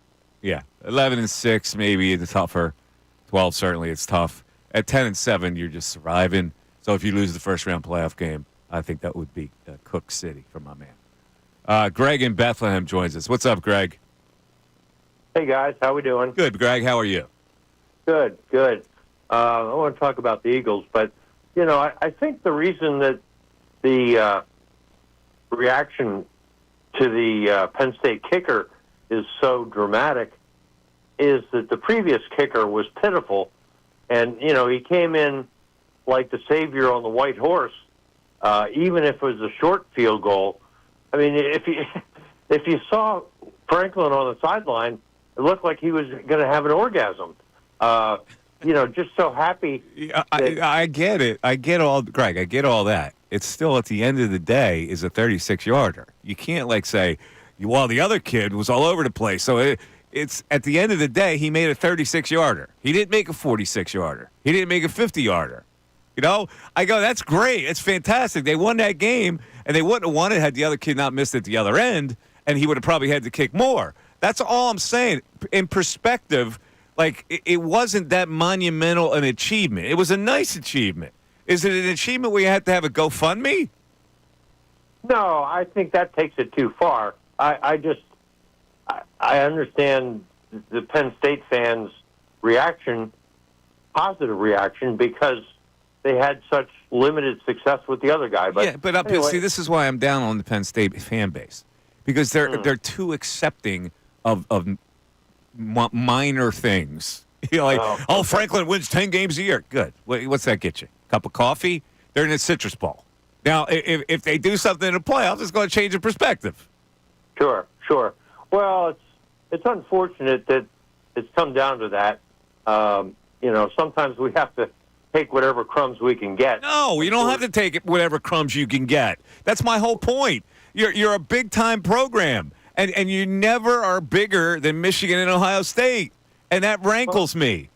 Well, as long as Franklin is there, they're going to come up a little short.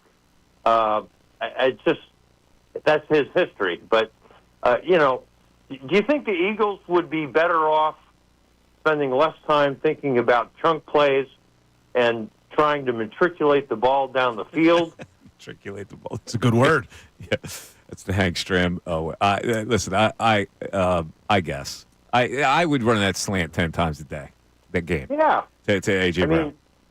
It Unstoppable like play. It's like the old West Coast offense where you got 7 yards on a pass play and you got first down at the first down. They get impatient, and you know. I agree. Now that's under Kellen Moore, but that's also overseen by Nick Sirianni. If I got a weapon like A.J. Brown, what's stopping the slant? Like, nothing can stop that play. No, they should run it more, but I think this goes even higher than Nick Sirianni. This is an organizational philosophy, the explosive play. The ball, well, they're obsessed with the explosive play. It's the same reason why they love the bend but don't break style of defense, because they want to limit explosive plays. They're all about maximizing explosive plays on offense, limiting them on defense. I don't disagree with Greg. I would like to see them just take what the defense gives you, but this is what you're going to get. This is what the Eagles want, and I think that's organizationally, not just the head coach. So, Greg, not a bad call. Matriculate. It's Good word, matriculate. That was Hank Stram in the old NFL films thing. That's where you got that. All right, boys, let's matriculate the ball down the field. You ever saw that? No. Really? Yeah, it's like an old school NFL films Hank Stram thing. Isn't matriculate also used where you go to college? Like you matriculate? I think matriculating the ball down the field is used improperly. Yeah. but it's become like mainstream because of that one soundbite from Hank Stram. Never thought, too, we would get an orgasm listed in a Greg from Bethlehem How about call. Greg from Bethlehem going with the big O word? The big O. Now, did you see... Allowed to use that? I think you could say that word. I don't think that's a bad word. It's a medical term. Yeah, I guess. Now, the Ray had his finger on the dump button. He did? Yeah. Yeah. Well, we didn't buzz. Wait, who was the reporter from ESPN? I'm forgetting now. We had on earlier. Jordan Renan. He dropped a word we didn't bleep. We say a DB or not. He actually used the word. He said doof. Are you sure? Yes, doof. Oh, okay. I thought he said something else. I thought he said something else. I thought he said something like But Deuce, like Deuce Staley. He didn't put them together. I think when you separate the words, you can do it. Are you sure about that? I think so. Oh, thanks. Thanks for this, Bill. I appreciate it. Now that we can't go back and do anything about it, I appreciate That's you also a pointing that one medical out. term. It is a medical term. Well, the opposite of the O that Greg was talking about. Did you see Shohei Ohtani last night? What, the home run he hit? Yeah, or the one that he got hit in the before that. Where he got hit in the jewels? Oh, yeah. My wife's like, man, he's really struggling. I go, yeah, you don't know what that feels like. That is painful. He's got a cup on. I don't think so. You think he wears a cup? They all wear cups. No. Yes, they do. Did you wear baseball players wear cups? Yeah. See, I played football, never wore a cup. Well, I don't know how you did that, but most people don't. Baseball players do because of that kind of a situation. See, I thought the catcher would. I didn't think people on the field would. They a lot of them do. It looked like it hurt, but then it didn't affect him. Did you see that home run that you just mentioned? Yeah, he smashed that one. So the Mets are down. They lose at Citi Field. Yeah, I be think the honest with you, Magic's over. I'm rooting for the Mets. I Is that said a violation? Yeah. Yeah. Well, you're already Why, Mikey rooting for Mac. the Dodgers is not a violation? I hate the Dodgers. I hate the Mets so much more than I hate the Dodgers. Yeah, but they play the game a different way. They play the game where you admire. You know, that LA thing is just so boring to me. I'll tell you. I'm going to hate when it's Dodgers-Yankees, but I'm definitely not going to root for the Mets to make the World Series. You don't want the Subway Series? I'm rooting for the Mets. I don't want the Mets anywhere near a title. But they're not going to win a title, but I want them to beat the They Dodgers. can raise the pennant flag. I'm not cool with that at all. I know we hate the Mets, but we all can agree Francisco Lindor is an easy guy to root for. Like, I hate not when Pete he's wearing a Alonso. Mets jersey. I would. I'm not Mikey Mac. I don't get carried away with that thing. I get carried away with how a team plays. Like if a team has grit and plays it the right way, I admire them. So even though it says Mets on their jersey, I'd much rather have them win than the Dodgers. Oh, I really would. I really would. I like the way Am the I Mets crazy play. here? I don't know. We may need to throw this out to the listeners here. I don't look. Any other year, I'd probably feel the same way you guys do about the Mets. This team proves they have grit. I admire that. They have grit. They're the Mets. I know, but I don't get carried away in your little silly games, right? That's not a silly It's game. a little silly game. I hate the Mets. Yeah. I look at the merits of a particular team. If there's a Mets team that I hate, then I don't hate this team. I got to be honest with you. I grew up in Philadelphia. What do you mean? Yeah, but they've always the Mets aren't a threat to me. Never been a threat. The Phillies have been better than the Mets. Yeah, but that's the Mets just beat the that's kind of Phillies. the- They're on the road to winning I a understand pennant. what Ray's You know why they saying. beat them? Because they played with grit, and the other team didn't. And you don't hate that? You don't hate Well, the fact that we listened to the end of the season I pressers? hate the fact that the Phillies couldn't match their grit. That's what I hate. But as far as the team that has grit, I kind of like it. I kind of like them. And in this situation, I would like if it wasn't the Dodgers, maybe I wouldn't be rooting for the Mets. But the Dodgers bring out the worst in me. I don't know what it is. The whole L.A. thing, the vibe, the spending the money to get this guy. I just don't like the Dodger thing. It's New York. They've spent over $300 million. You got Ray so worked Yeah, up. but Ray, they misguidedly spent all that money, and they tried to get rid of it. They spent all that money because they did the Verlander Scherzer thing. But this team, look at this team the way it plays. They have balance in their lineup. What did the Phillies not have? I got you what the Phillies don't have. All right. Well, I like this team. I like them. I'm sorry. Man. Oh, Next, he's going to tell us the I'm Boston supposed to hate the Celtics Mets are his because favorite they're the basketball Mets. team. I measure teams based on how they play the game. It is, I understand where Ray's coming from, though. I'm with you. I do like the way the Mets play the game. I do like Lindor. It would be very tough to see the Mets hold up that trophy at the end of the year. End of the year, at the end of this series. I mean, the end of the series. Why? Yeah. If they hold up the trophy, they would have played better than anybody else. How do you not like? What is that like? I don't get that. Let me ask you. You're jealous? Not that you're jealous. It's Well, just. what are you? So you'd be okay seeing Jerry Jones hold up the Lombardi Trophy again? No, that's different. How's it different? That's different because the Cowboys don't play with grit like the Mets do. I'm looking at the Mets going, man, they're impressive. Their lineup is balanced. They play with grit. They come back in late innings. What is not to admire about that if you're looking at baseball? So, but if the Cowboys put a gritty team on the field, you'd be okay with the them Cowboys winning? never would put a gritty team. This upstart Commanders group, they go win a Super Bowl. We got to be, it was a fun story. Now you're changing the narrative. See, the Dallas Cowboys have always been that hateable team because of the way they operate, just like the Dodgers, in my view. So I would never be on board with any of those teams.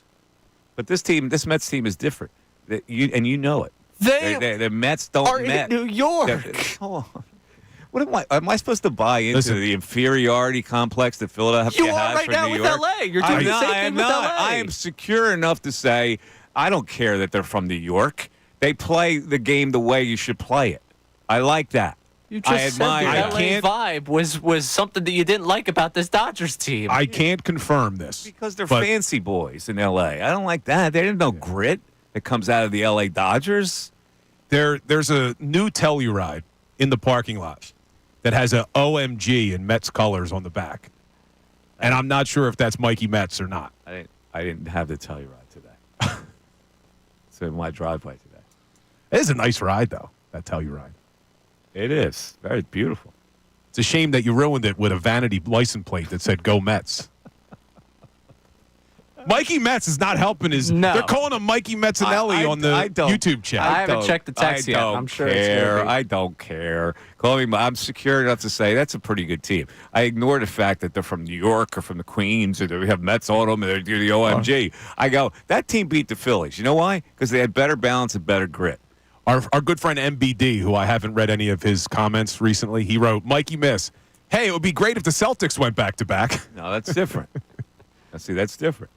Do you have sports hate for the Celtics? Of course I do. But not the Mets? I don't like anything about the Celtics. I've somehow been able to separate myself from the Mets concept and look at them as a baseball team that really caught fire, played it the right way, and showed grit. So I'm sorry. Maybe next year I'll go back and I'll be Ray again. Yeah, You root for the Knicks this year? They're from New York, and we're from Philadelphia, and we're the underdogs. I never look at it that way. I never said we're the underdogs. We're superior to New York, so I don't care. Some New York team is a threat to me. So did you That's root for why I look at the it. Knicks played with grit? Did you root for them after they beat the Sixers? I actually liked the Knicks. I liked the way the Knicks played. Yes, I did. God. Sorry. I can respect the way they play and not root for them. I'm not rooting for them. You just said you were rooting for the Mets. I'm over the Dodgers. This is getting ugly. I prefer the Mets beat the Dodgers. That's all I've said. I didn't say I prefer the Mets win the whole thing. The only reason Mike's going to root for the Eagles this weekend is because they have a Penn State player now. Other than that, he'd be rooting for the Giants. He likes the grit that Brian Dable's instilled. I don't know, Mike. See, now you're going too far. I'm going to go to management, pull Jerry Jones on both your asses. Jamal Hutchinson wants me to take your temperature. 610-632-0975. We're back after this.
In court. The national perception of what the Eagles are right now. Well, looking at the Athletics Power Rankings, and the Eagles are ranked 18th in the league in Power Rankings. Mike and Bill have been pleading their cases. I got to be honest with you, I'm shocked.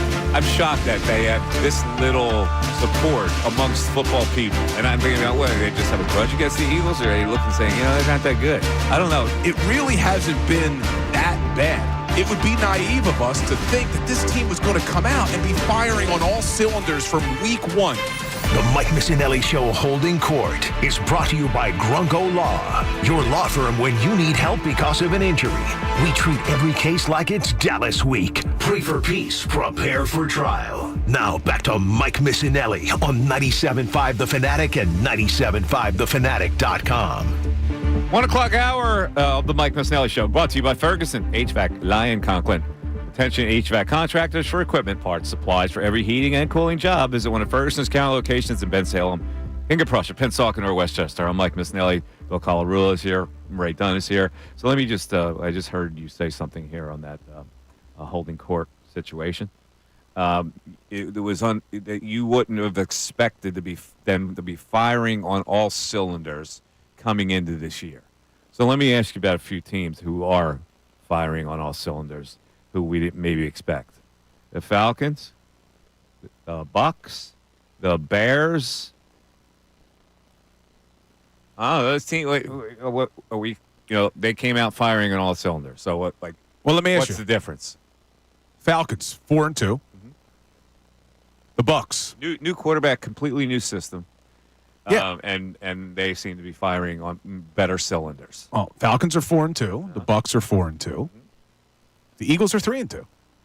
So I mean, yeah, maybe it hasn't looked as pretty as people wanted it all the time, and I'm sure there's outliers. Look, they could have come out and adapted well to the new offensive scheme. I just felt like it was more likely that with all the change, there was going to be some growing pains.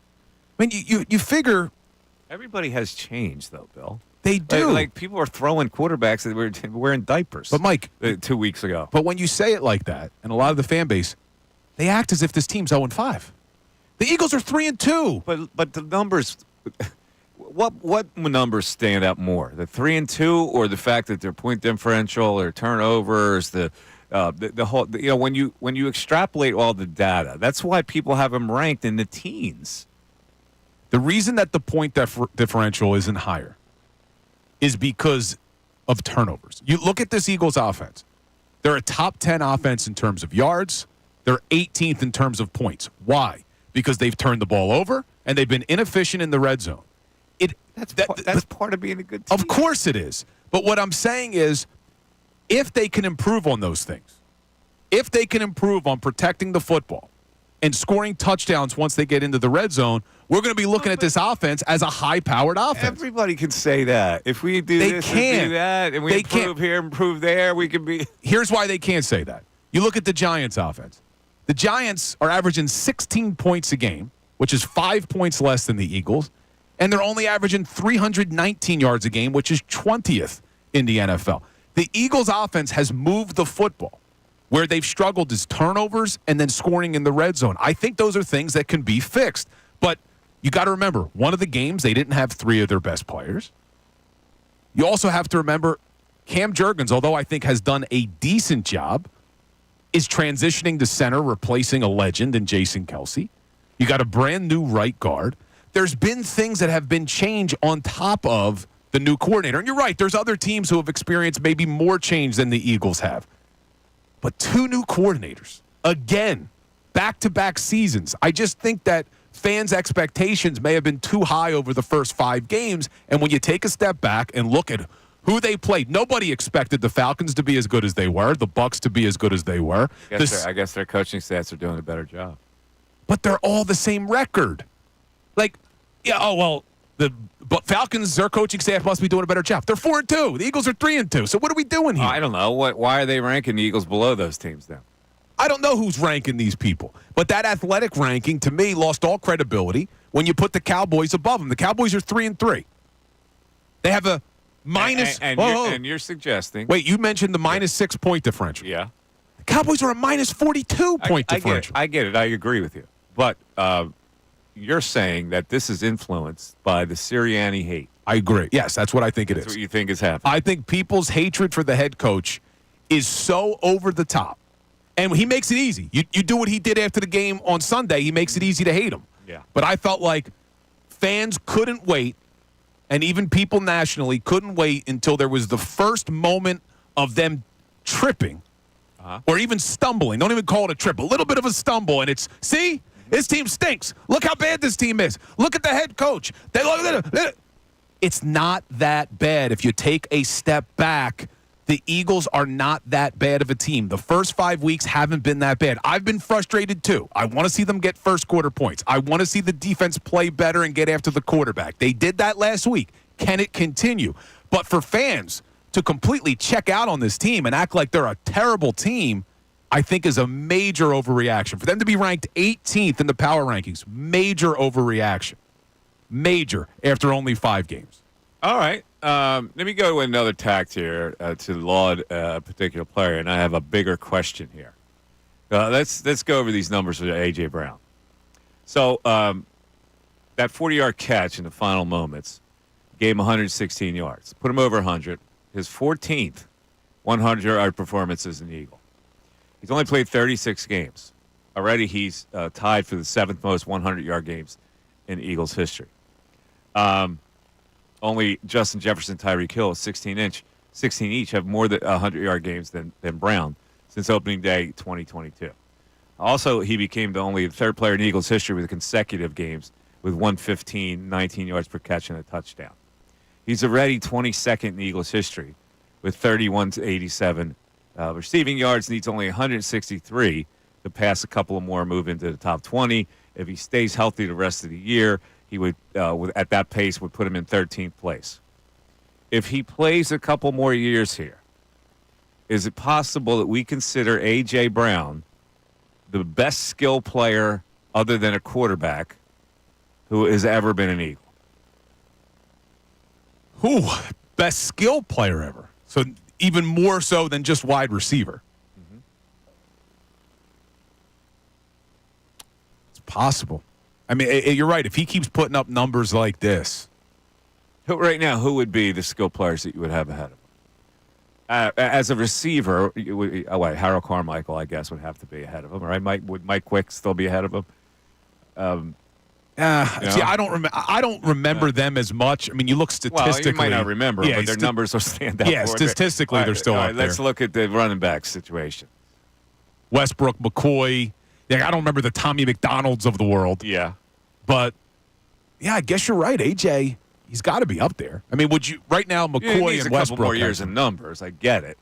But is it possible we look at him maybe as the best non-quarterback skill player that the Eagles have ever had?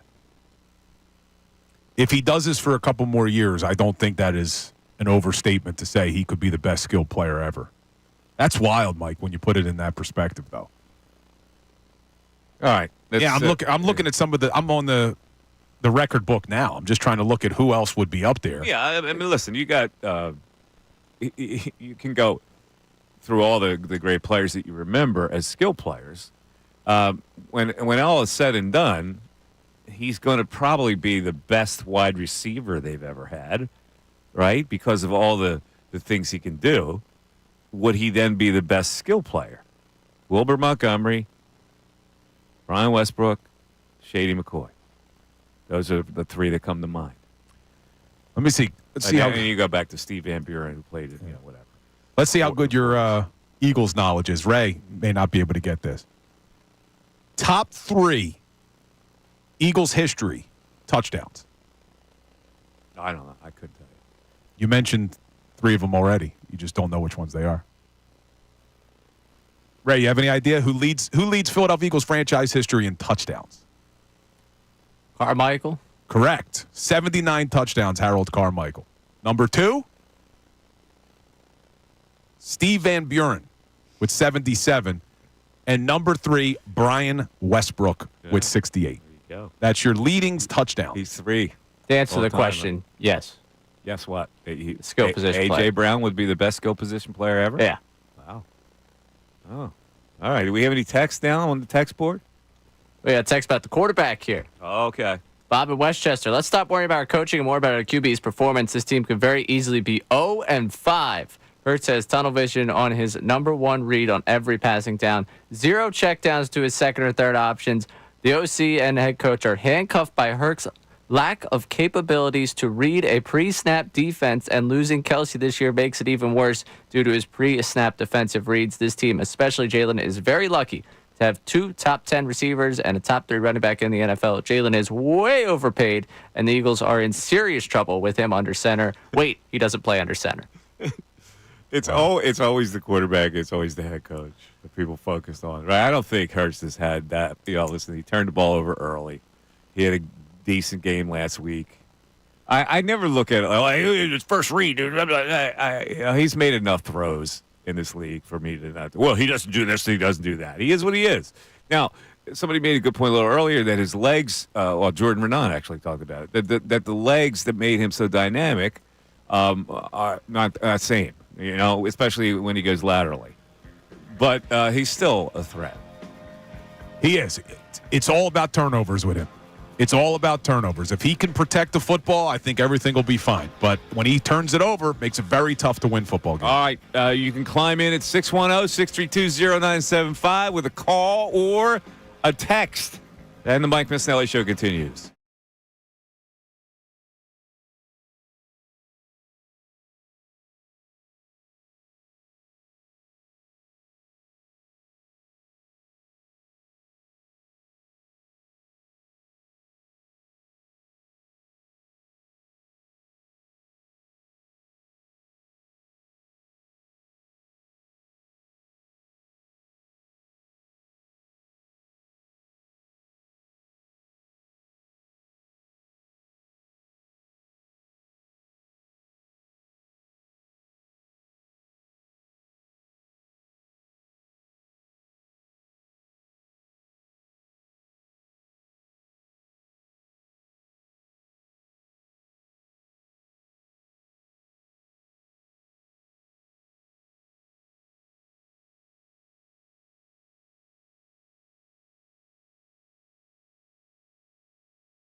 Well, a lot of people never New York, Mike. And I go, you know what that does? All that does is feed into this inferiority complex that we seem to have for New York. I don't have an inferiority complex. I think this is a great city. I know it's New York City, but I never feel like I'm in the shadow of New York and I'm the underdog because of New York. I don't buy into that kind of stuff. I think if you do, you feed into that whole perception that you're the underdog. Oh, I hate New York. I don't hate them.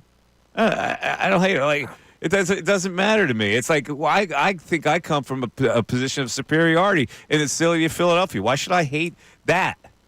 I think it goes more than feeling like an underdog to New York. It's the same reason why they don't like Philly. A lot of it is, though. A lot of it is proximity. We're jealous of New York City because they're so New York City. I don't buy into that kind of stuff. I really don't. Dude, I think it feeds into the whole perception of an inferiority complex. Dude, I could wholeheartedly tell you, I'm not jealous of New York at all. I lived up there for a summer. I did a summer internship at a law firm. I couldn't wait to get the hell out of there. I hated living in Manhattan. Because you're used to this. It's a different pace. Manhattan's it doesn't do it for me. It doesn't. Well, it might not do it for people that were raised in Philadelphia. I get it. I'm talking about the whole sports thing. Why would I give them the credit of me hating them because I'm Philadelphia and I'm not New York? Like that, doesn't that feed into it? It's more about and Ray may be able to attest to this. Like, I have so many people who I've had relationships with throughout my life, friends, acquaintances, who are New York fans. Like, if the Dodgers win the World Series, I don't know many Dodgers fans. Dodgers fans don't really impact me in any way. New York fans, I can't stand. I mean, that's what it's about. It's more about hating the fan than the team. All right, I get that. And you hate Mets fans, and I do too, because they're obnoxious. Yeah, that's what it is. You don't want to see them get the joy. See, I look at the purity of the game, and I look at the game, and I go, I got to filter out all this other nonsense that some idiot's going to hold up an OMG thing, or like some Mets fan's going to come down here and cause a scene. Like, I don't look at it like that. I go, that team played it the right way. They played it the right way. What am I going to do? I can't change that. They whipped the Phillies playing it the right way. They played the way the Phillies should have played, and the Phillies didn't. So am I supposed to hate them because they just happen to come from New York? Yeah. I mean, we haven't heard from my grandma Ellie in a while, but from when I was a little kid, I always would hear, I hate New York teams, Billy. Hate New York teams. I get it, because it's all part of an inferiority complex that we hear. We are famous for an inferiority complex as Philadelphians. We are famous for it. And I've tried to fight that perception for a lot of years. Why fold into that and give people what they want? And people in New York go, these people hate us because we're superior. Like, I don't feed into that. No, it's more about the fan bases.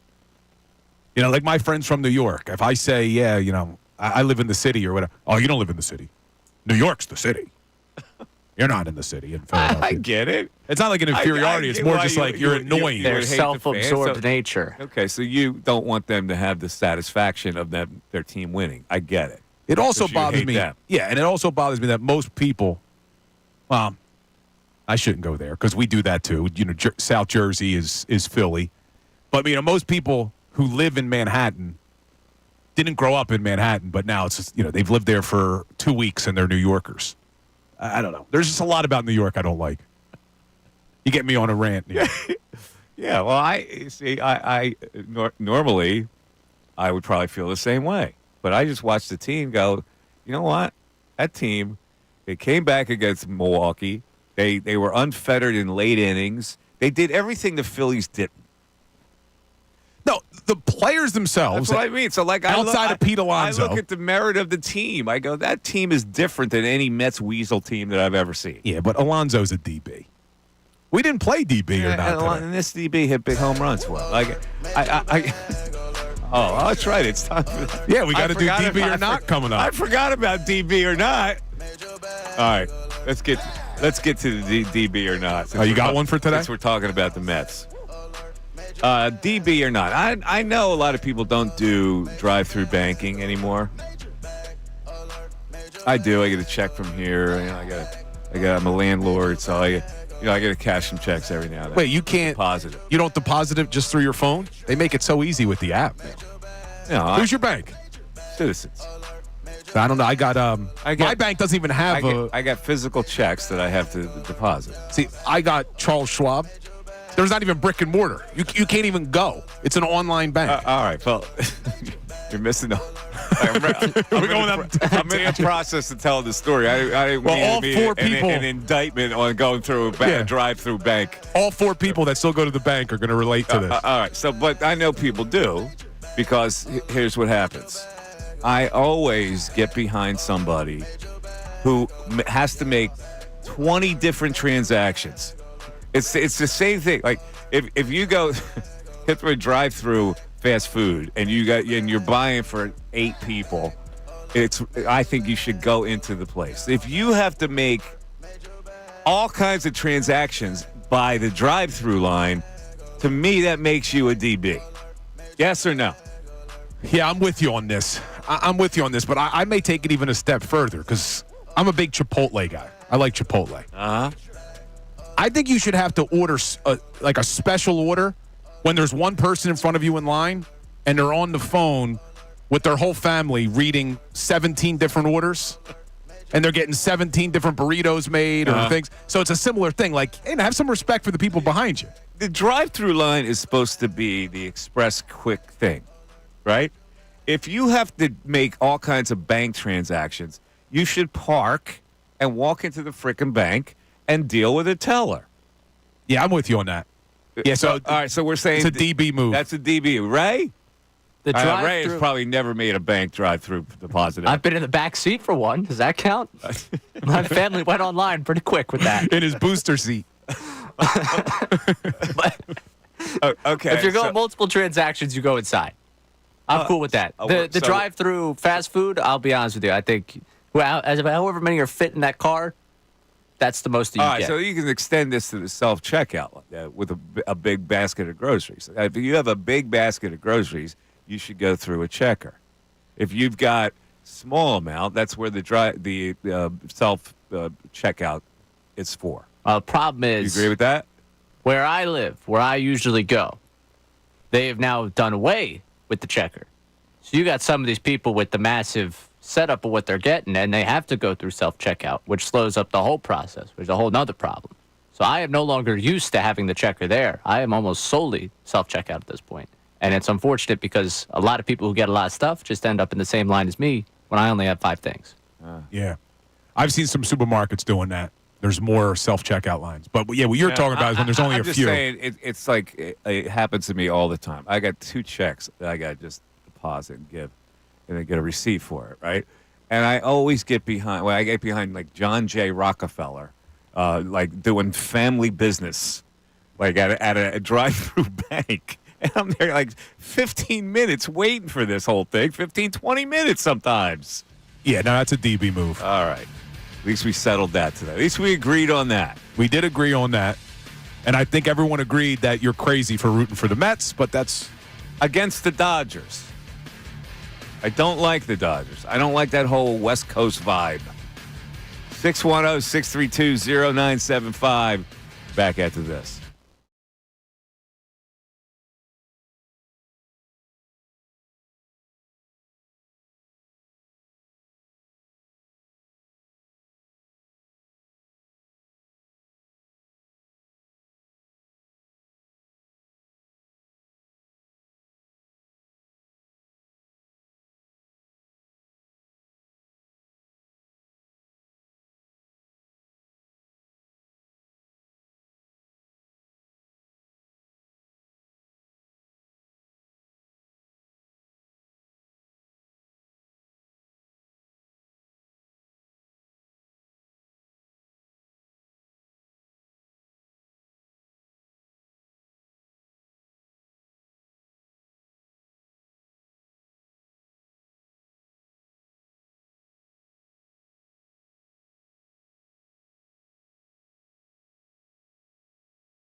1:33, Mike Missanelli Show coming down the home stretch today. Thanks, everybody, for participating. Tell your friends and neighbors about the show.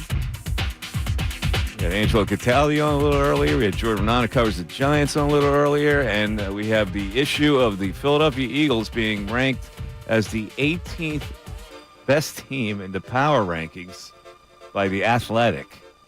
Whew! Plus, they're only a 3-point favorite in New York this weekend. I don't know how I feel about that now. I got to be honest with you. I'm thinking that the Eagles should win. Well, of course, I thought they would win double digits against the Cleveland Browns. So is it possible they can lose this game? I guess it is. I mean, anything's possible. You're without Mailata. You're going up against one of the best sack teams in the NFL. I mean, they're number one with 26 sacks. I do think the Eagles will win. I just think it'll be close. I think the defense will keep it close for the Giants. I don't think they have the firepower on offense. Now, one thing we haven't got a lot into, and I know we'll continue to handicap this tomorrow, but hopefully Malik Neighbors can play. I want to see him play, the rookie wide receiver, and I want to see him versus Quinyon Mitchell for the Eagles because that's going to be a fun battle for years to come between Giants and Eagles. Oh, by the way, the Sixers played last night. Sixers won last night, preseason game. I don't find myself very interested in the Sixers right now. Watching the backup players play. No Embiid, no Paul George last night. So, but Jared McCain got hurt at the end, banged his head. Yeah, thankfully they're saying he's okay. Concussion okay. watch. Yeah, I think he got released from the hospital this morning. Ray, is that what you put on your update? Yeah, Chris Haynes reported that he was out of the hospital, and they're optimistic he avoided serious. Yeah, and of course the Brooklyn Nets stink out loud. Ben Simmons says it was a planned day off, of course. Come on. It was a planned day off for him not to play against the Sixers. I don't know if I have more sports hate for anyone else. Oh, he's the top of my list too. Yeah. I've never had a sports phony like that in our midst, like Ben Simmons. Yeah, you know what I think fuels my hate even more is that I got sucked into the hype. When they first drafted him, I was ecstatic. I did. Yeah, too. I think that's why we hate more because we at one point believed him. I did too. I thought he was going to be a dynamic Giannis type of player, and then I just realized he just would not take a shot, and I could not comprehend it. I've never experienced it like a basketball player who would not take a shot. Think about that. Especially when it's your job. But all day you get to practice basketball. And then got butt hurt because somebody actually called him out on something, and then he bails out on the team. Oh, God. All right. Dion in New York joins us. What's up, Dion? Yo, what's going on, Mike? What's happening, Dion? Now, it's been a while. I haven't spoken to you since you left and came back. Yep. It's been a while, boy. Dion. Yeah, so I was calling to talk about Nick Sirianni. Y'all just flipped the switch. I was at the Sixers game last night. Oh, you were, huh? And okay. Yeah, I'm from Brooklyn, so okay. of course I went. Yeah. But yeah, we got our butt kicked as usual. Yeah, we suck. But Ben Simmons, y'all got to be started on him. Yeah, he has to be the worst athlete in the history of sports. Like, why? Well, yeah, but this is the thing. He still cons people. Like there are people saying, "Oh, he's gonna be comeback player of the year." Oh, when he's healthy, he's gonna. It's not. It's gonna end the same way because he is what he is. He's a fraud. Why does he take jump shots every summer? I don't. Why does he take jump shots during pre-game? He takes jump shots during pre-game. It's a joke. And then he's scared to play Philly. Why is he so scared to play Philly? Yeah, I'm who I am. It is what it is. Yeah, they kept him. They kept him out for probably reasons. And then, I didn't think nobody could hate Ben Simmons more than the Philly Sixers fans, but I'm a Brooklyn Nets fan. You don't think I hate him more than y'all? Yeah, I got to think that you're fed up with that whole scene. But he still tantalizes you because there's always this notion somebody will write, "Oh, you better watch out for Ben Simmons when he's healthy. He's pretty good basketball." I know. I've seen all the videos. He's a con. He's a classic con man. I can't stand him with a passion. Well, at least he's only made $163 million in his career so far. That's great. Yeah, crazy. That's the point. That's the point. He's stolen the money, and he just still cons people. Well, but I do hope y'all beat the Giants this week. I am a Jets fan. So, yeah, I'm all right. Well, you got things looking up. You got Devontae now. Yes, sir. Yeah, you got Devontae going to save the season for the Jets. If Brett Favre learns how to throw the ball again. Brett Favre. Brett Favre, the quarterback. Wait, still? was that an intentional thing? Or I don't know. Was it intentional? Or did he just forget? He confused the one has-been Green Bay Packer with another. Well, you must be loving this. You're just down on Aaron Rodgers. You didn't think he was going to be a really good quarterback this year. It turns out it looks like he has lost it a little bit. Yeah, I mean, I just thought 40 years old trying to come back from an Achilles that he wasn't a top 10 quarterback anymore. I think you had him number 2. You didn't have him that high. No, I had him. No. Yeah, well, you were basing it off of his past, yeah, and you're right. He was great. The accomplishments, before he got the Achilles, he was still a top-flight quarterback in the league. And I assumed that he would continue to be a top-flight quarterback when he had a year to recover.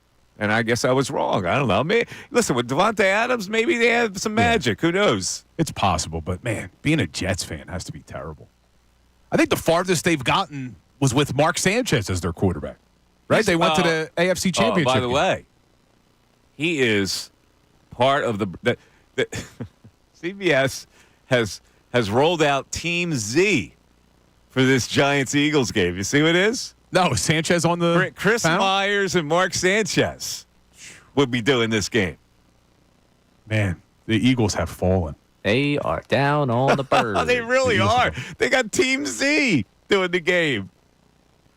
All right. You're talking about everybody being down on the birds. We've talked about the Sixers. Cataldi mentioned firing Rob Thompson. It's now 1:40, Mike.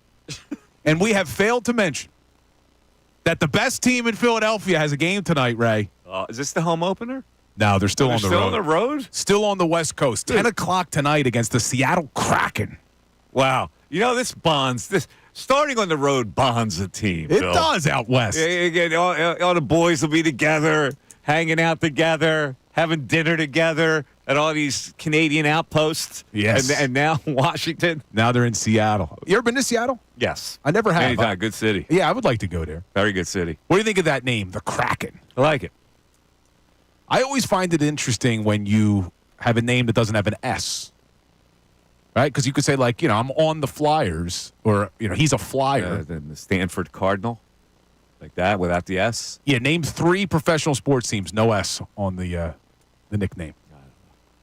Come on, you got to be able to spit these out. I have no idea. Ray? Thunder. That's not what I Lightning. You want weather. Yeah, want weather. I mean, it's a good start there. Thunder, lightning, avalanche. That was good. Another yeah. weather one. Technically. More An nature. avalanche is, nature. There you go. Nature taking over there. I mean, I guess it's weather induced, but you have to have the nature conditions to have it happen. But Mike's going to be tuned in. 10 o'clock tonight. Get your coffee late. I will be tuned in. There's nothing else to watch. No, I actually like the late starts. Yeah, everybody's asleep. I can't last anymore through an entire game. But I'll watch it early. Well, the games have been getting over after 1 a.m. It's been late because especially they went to overtime, 2 of these games. By the way, just a quick update on my True Crime podcast. I'll throw this out there. The one that we released this week was the Bucks County DA, Jen Shorn, who talked about the commitment now that they're going to pay for the DNA testing of this case. If you've been following the Coldest Murder, my podcast. Tomorrow, I will be interviewing the sister of Carol Ann.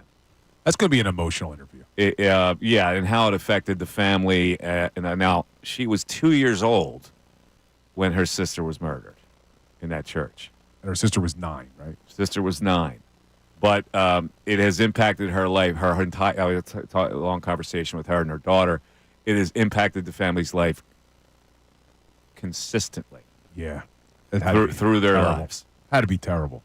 That's going to be an emotional yeah, that's going to be emotional, but it'll get I'm really anxious to get the family side of that whole saga. And I've been trying to get in touch with her for a while, and finally we got in touch with each other, and she's coming. She sounds like a delightful woman, by the way. She's really delightful. Her and her daughter are both. Are the parents still alive? No. In fact, her mother died when she was 15. So it wasn't that long after the murder that the mother passed away. Wow, so she lost her sister and her mother. Yes, at a very early age. Wow. So, well, hopefully you get some closure for that family. Now with the DNA getting sent out. So I found this out with the podcast being put out there. the DA that you spoke to, Yeah. the aunt of my college roommate. Oh, really? Yes. Jennifer Shorn is Yeah. the. Well, Jennifer, it was a product of Archbishop Wood and St. Joseph's and Widener Law School. Yeah. Where I went. She went to my law school. Yeah, found that out. I got a and text yesterday. And everybody speaks very highly of her. So if you want to listen, that's episode 9, and episode 10 will be via Kay Doherty, the sister. And then after that, it's time to wrap it up. I think. Hopefully wrap it up until the DNA results come back. Yes, which could take a year. Yeah. Unfortunately. But at least we made some progress towards that. A hell of a lot of progress, man. So very cool. Very cool. So we'll be looking out for that. We got a Football Friday tomorrow. We'll get our NFL picks. People were asking if I went 3-0 on YouTube. Yes, I did. 3-0. You did again? 3-0 last week. What is your record for the year? You're on fire. Ray's keeping that. What's my record so far? It's on a paper somewhere in my bag. I'll find it. We'll have that conveniently. Ray doesn't care. No, Ray doesn't. Yeah, because it would be complimenting you. And he's not. There was something yesterday I thought I was on Bill's side for. The Mets thing, he and I were on the same side for. Ray's. We find common ground occasionally. Sometimes. Very little common ground, though. Occasionally. Yeah, I don't know what I ever did to Ray. I've been nice to him since I started here. Your opinions are a little too wacky for Ray. I mean, yeah, Ray's a sane young fella. It is mostly the Sirianni stuff. Mostly. See? You're letting your hatred for Sirianni cloud your judgment of the team and of me, No, Ray. then you say something like that, and that's what it is. You take this elevated plane of anyone who would dare criticize Sirianni as nuts. Yeah, and I don't think No, Bill, I hated what he did this week. I said that. don't think Bill realizes that he has the pro Sirianni slant veiled, but it always comes out, and we're on to it. Yeah. Right, we're on See, to no, it. Here's the problem. We're on the Bill. Here's the problem with the Sirianni talk. I agree with a lot of people's points about Sirianni, especially what he did this weekend. What bothers me is that because of people's hatred, they blame him for everything. That's where I get upset. I'm not trying to defend him. I just don't like that people's judgment is clouded by their hatred for one person. So instead of looking at the defense and identifying, some of the personnel issues, maybe the Vic Fangio scheme, it's Sirianni. Instead of looking at the offense and identifying some of Jalen Hurts' issues or maybe some of the issues that other people are having, the offensive coordinator, whatever it may be, it's Sirianni putting his hands in the pot. There's other problems, and it's not always the head coach. And we could have talked about this week. We could have talked about, hey, special teams, a couple of weeks in a row of mistakes. We could have talked about, hey, why didn't that offense come ready to play after 2 weeks off? What's up exactly going on with this team right now? There's the quarterback looking right, but what we ended up talking about? That guy letting his emotions get the best of him after a year where we talked about that before. It was bad, Ray. I gave you that. But you see, he can't get out of our way. If he would just stay on the side and shut up and stay out of the way for maybe 10 minutes, we would get a chance to do that. But your boy keeps causing problems. It's not my boy. Oh, but he is. Not my boy. He definitely is your boy. I just felt like he deserved to come back. He deserved to come back, and we're going to give him this season to see what happens the rest of the way. Maybe the guys rally behind him. Oh, yeah, that's the theory. They're going to play for their coach. Well, look, if they come out against the Giants and they light it up. Nick has to be Nick, and, your kid have a T-ball game, I'm in. I'm coming. If they light it up on Sunday, you're going to say, wow, they really responded. I mean, to me, that would show a response. Jalen jersey. I signed it for your kid. I'm going to play for you. Ray, I think it's time for closing arguments. All right. Now, closing arguments on the Mike Missanelli Show. Brought to you by Lowenthal and Abrams Injury Attorneys. Injured in an accident, call 800-876-LAWYER or visit LowenthalAbrams.com. My closing argument today starts with a question. Can the Eagles, with this bubblehead of a coach, go up to MetLife Field and defeat the Giants? No, actually, it's a small line, which confuses me. The Eagles are a little banged up. They're going to have Mailata and Goddard. And you got the Saquon angle, and maybe he has a big game, but maybe he tries too hard, and maybe the crowd gets on. So there's a lot of angles here. But I am overwhelmingly, I don't know, surprised, I guess, that the Eagles are not being considered anymore as one of the premier teams. In fact, the power rankings on a lot of power rankings that came out One of them had the Eagles ranked 18th, behind such teams as the Bengals, the Cowboys, the Seahawks, the Steelers, the Bears, Chargers, Bucks, all ahead of the Eagles in the power rankings, which means they're not being thought of very well by the analysts that cover the NFL. That scares me a little bit. Where has this gone?